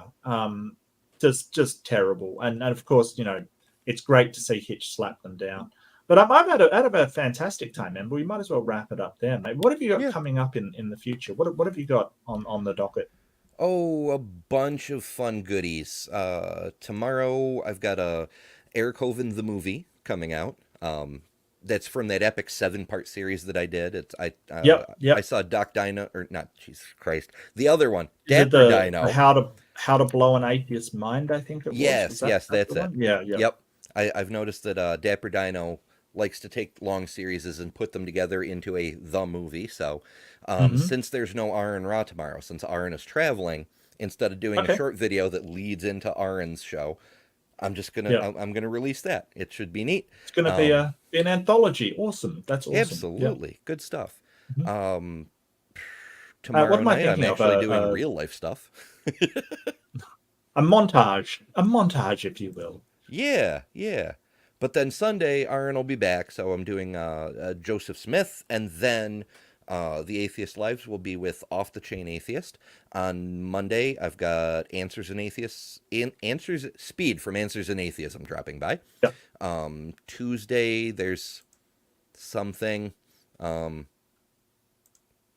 Shoot, what was it? Let me check here real quick. Oh yeah, Atheist World Part 2. So the first Atheist World, where I introduced people to channels they may not have known about, it wasn't super popular, but it was super well received. But of course, I started to find out there's a lot of channels I don't know about, which I expected. Right. So we're doing a part 2. I'm going to list some more channels, including some bigger ones, because even though they're bigger, you still might not know about them. And then I'm going to open up the room so other people who know about channels I don't can also make people aware of more channels. Then on Thursday, Dr. Tapioca Weasel is dropping by. I may do something Wednesday, cool. Not sure yet.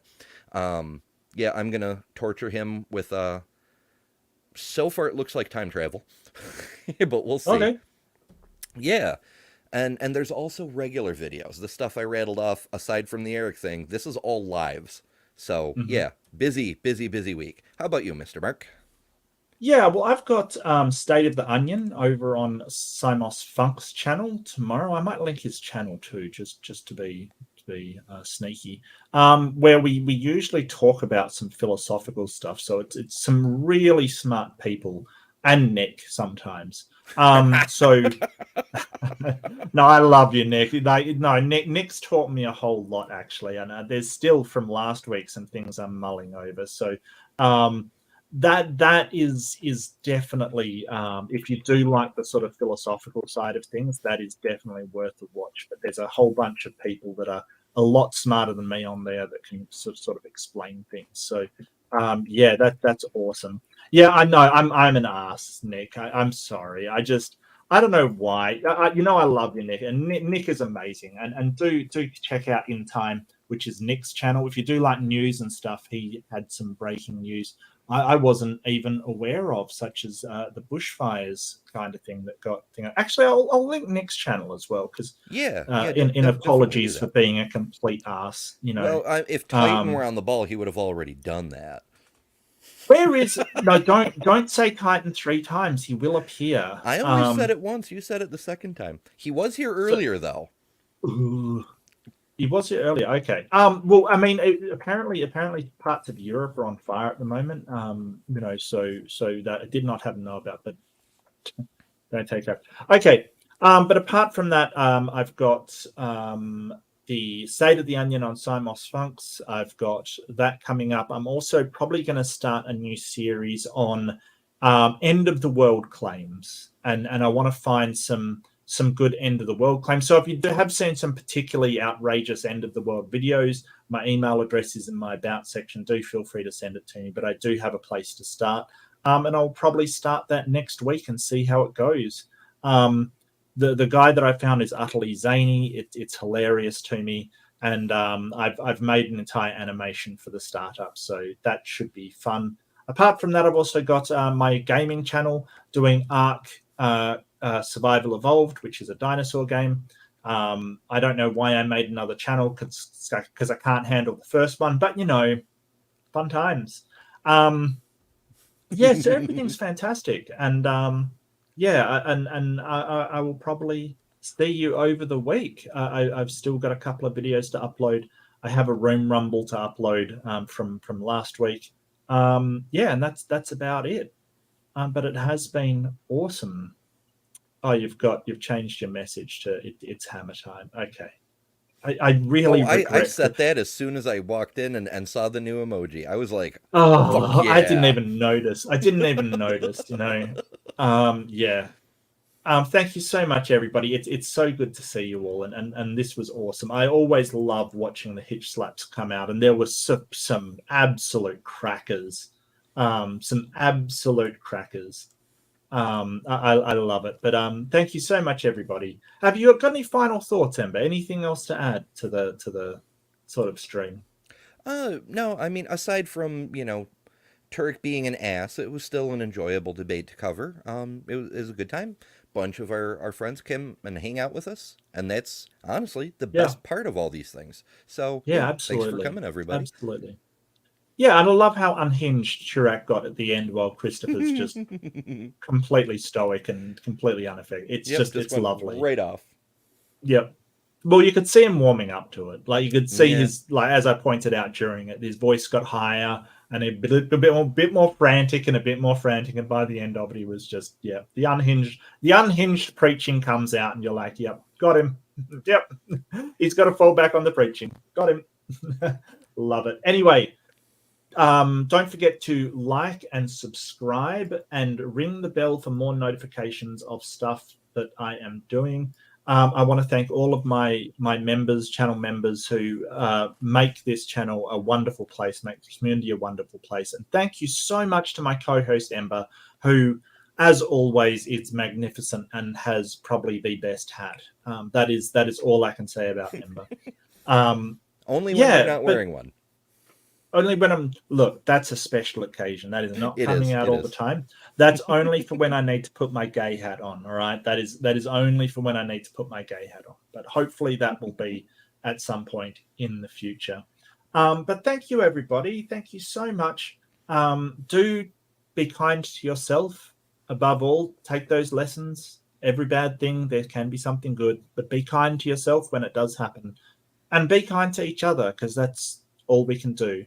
So thanks, everybody, and take care. Lots of love. Toodles.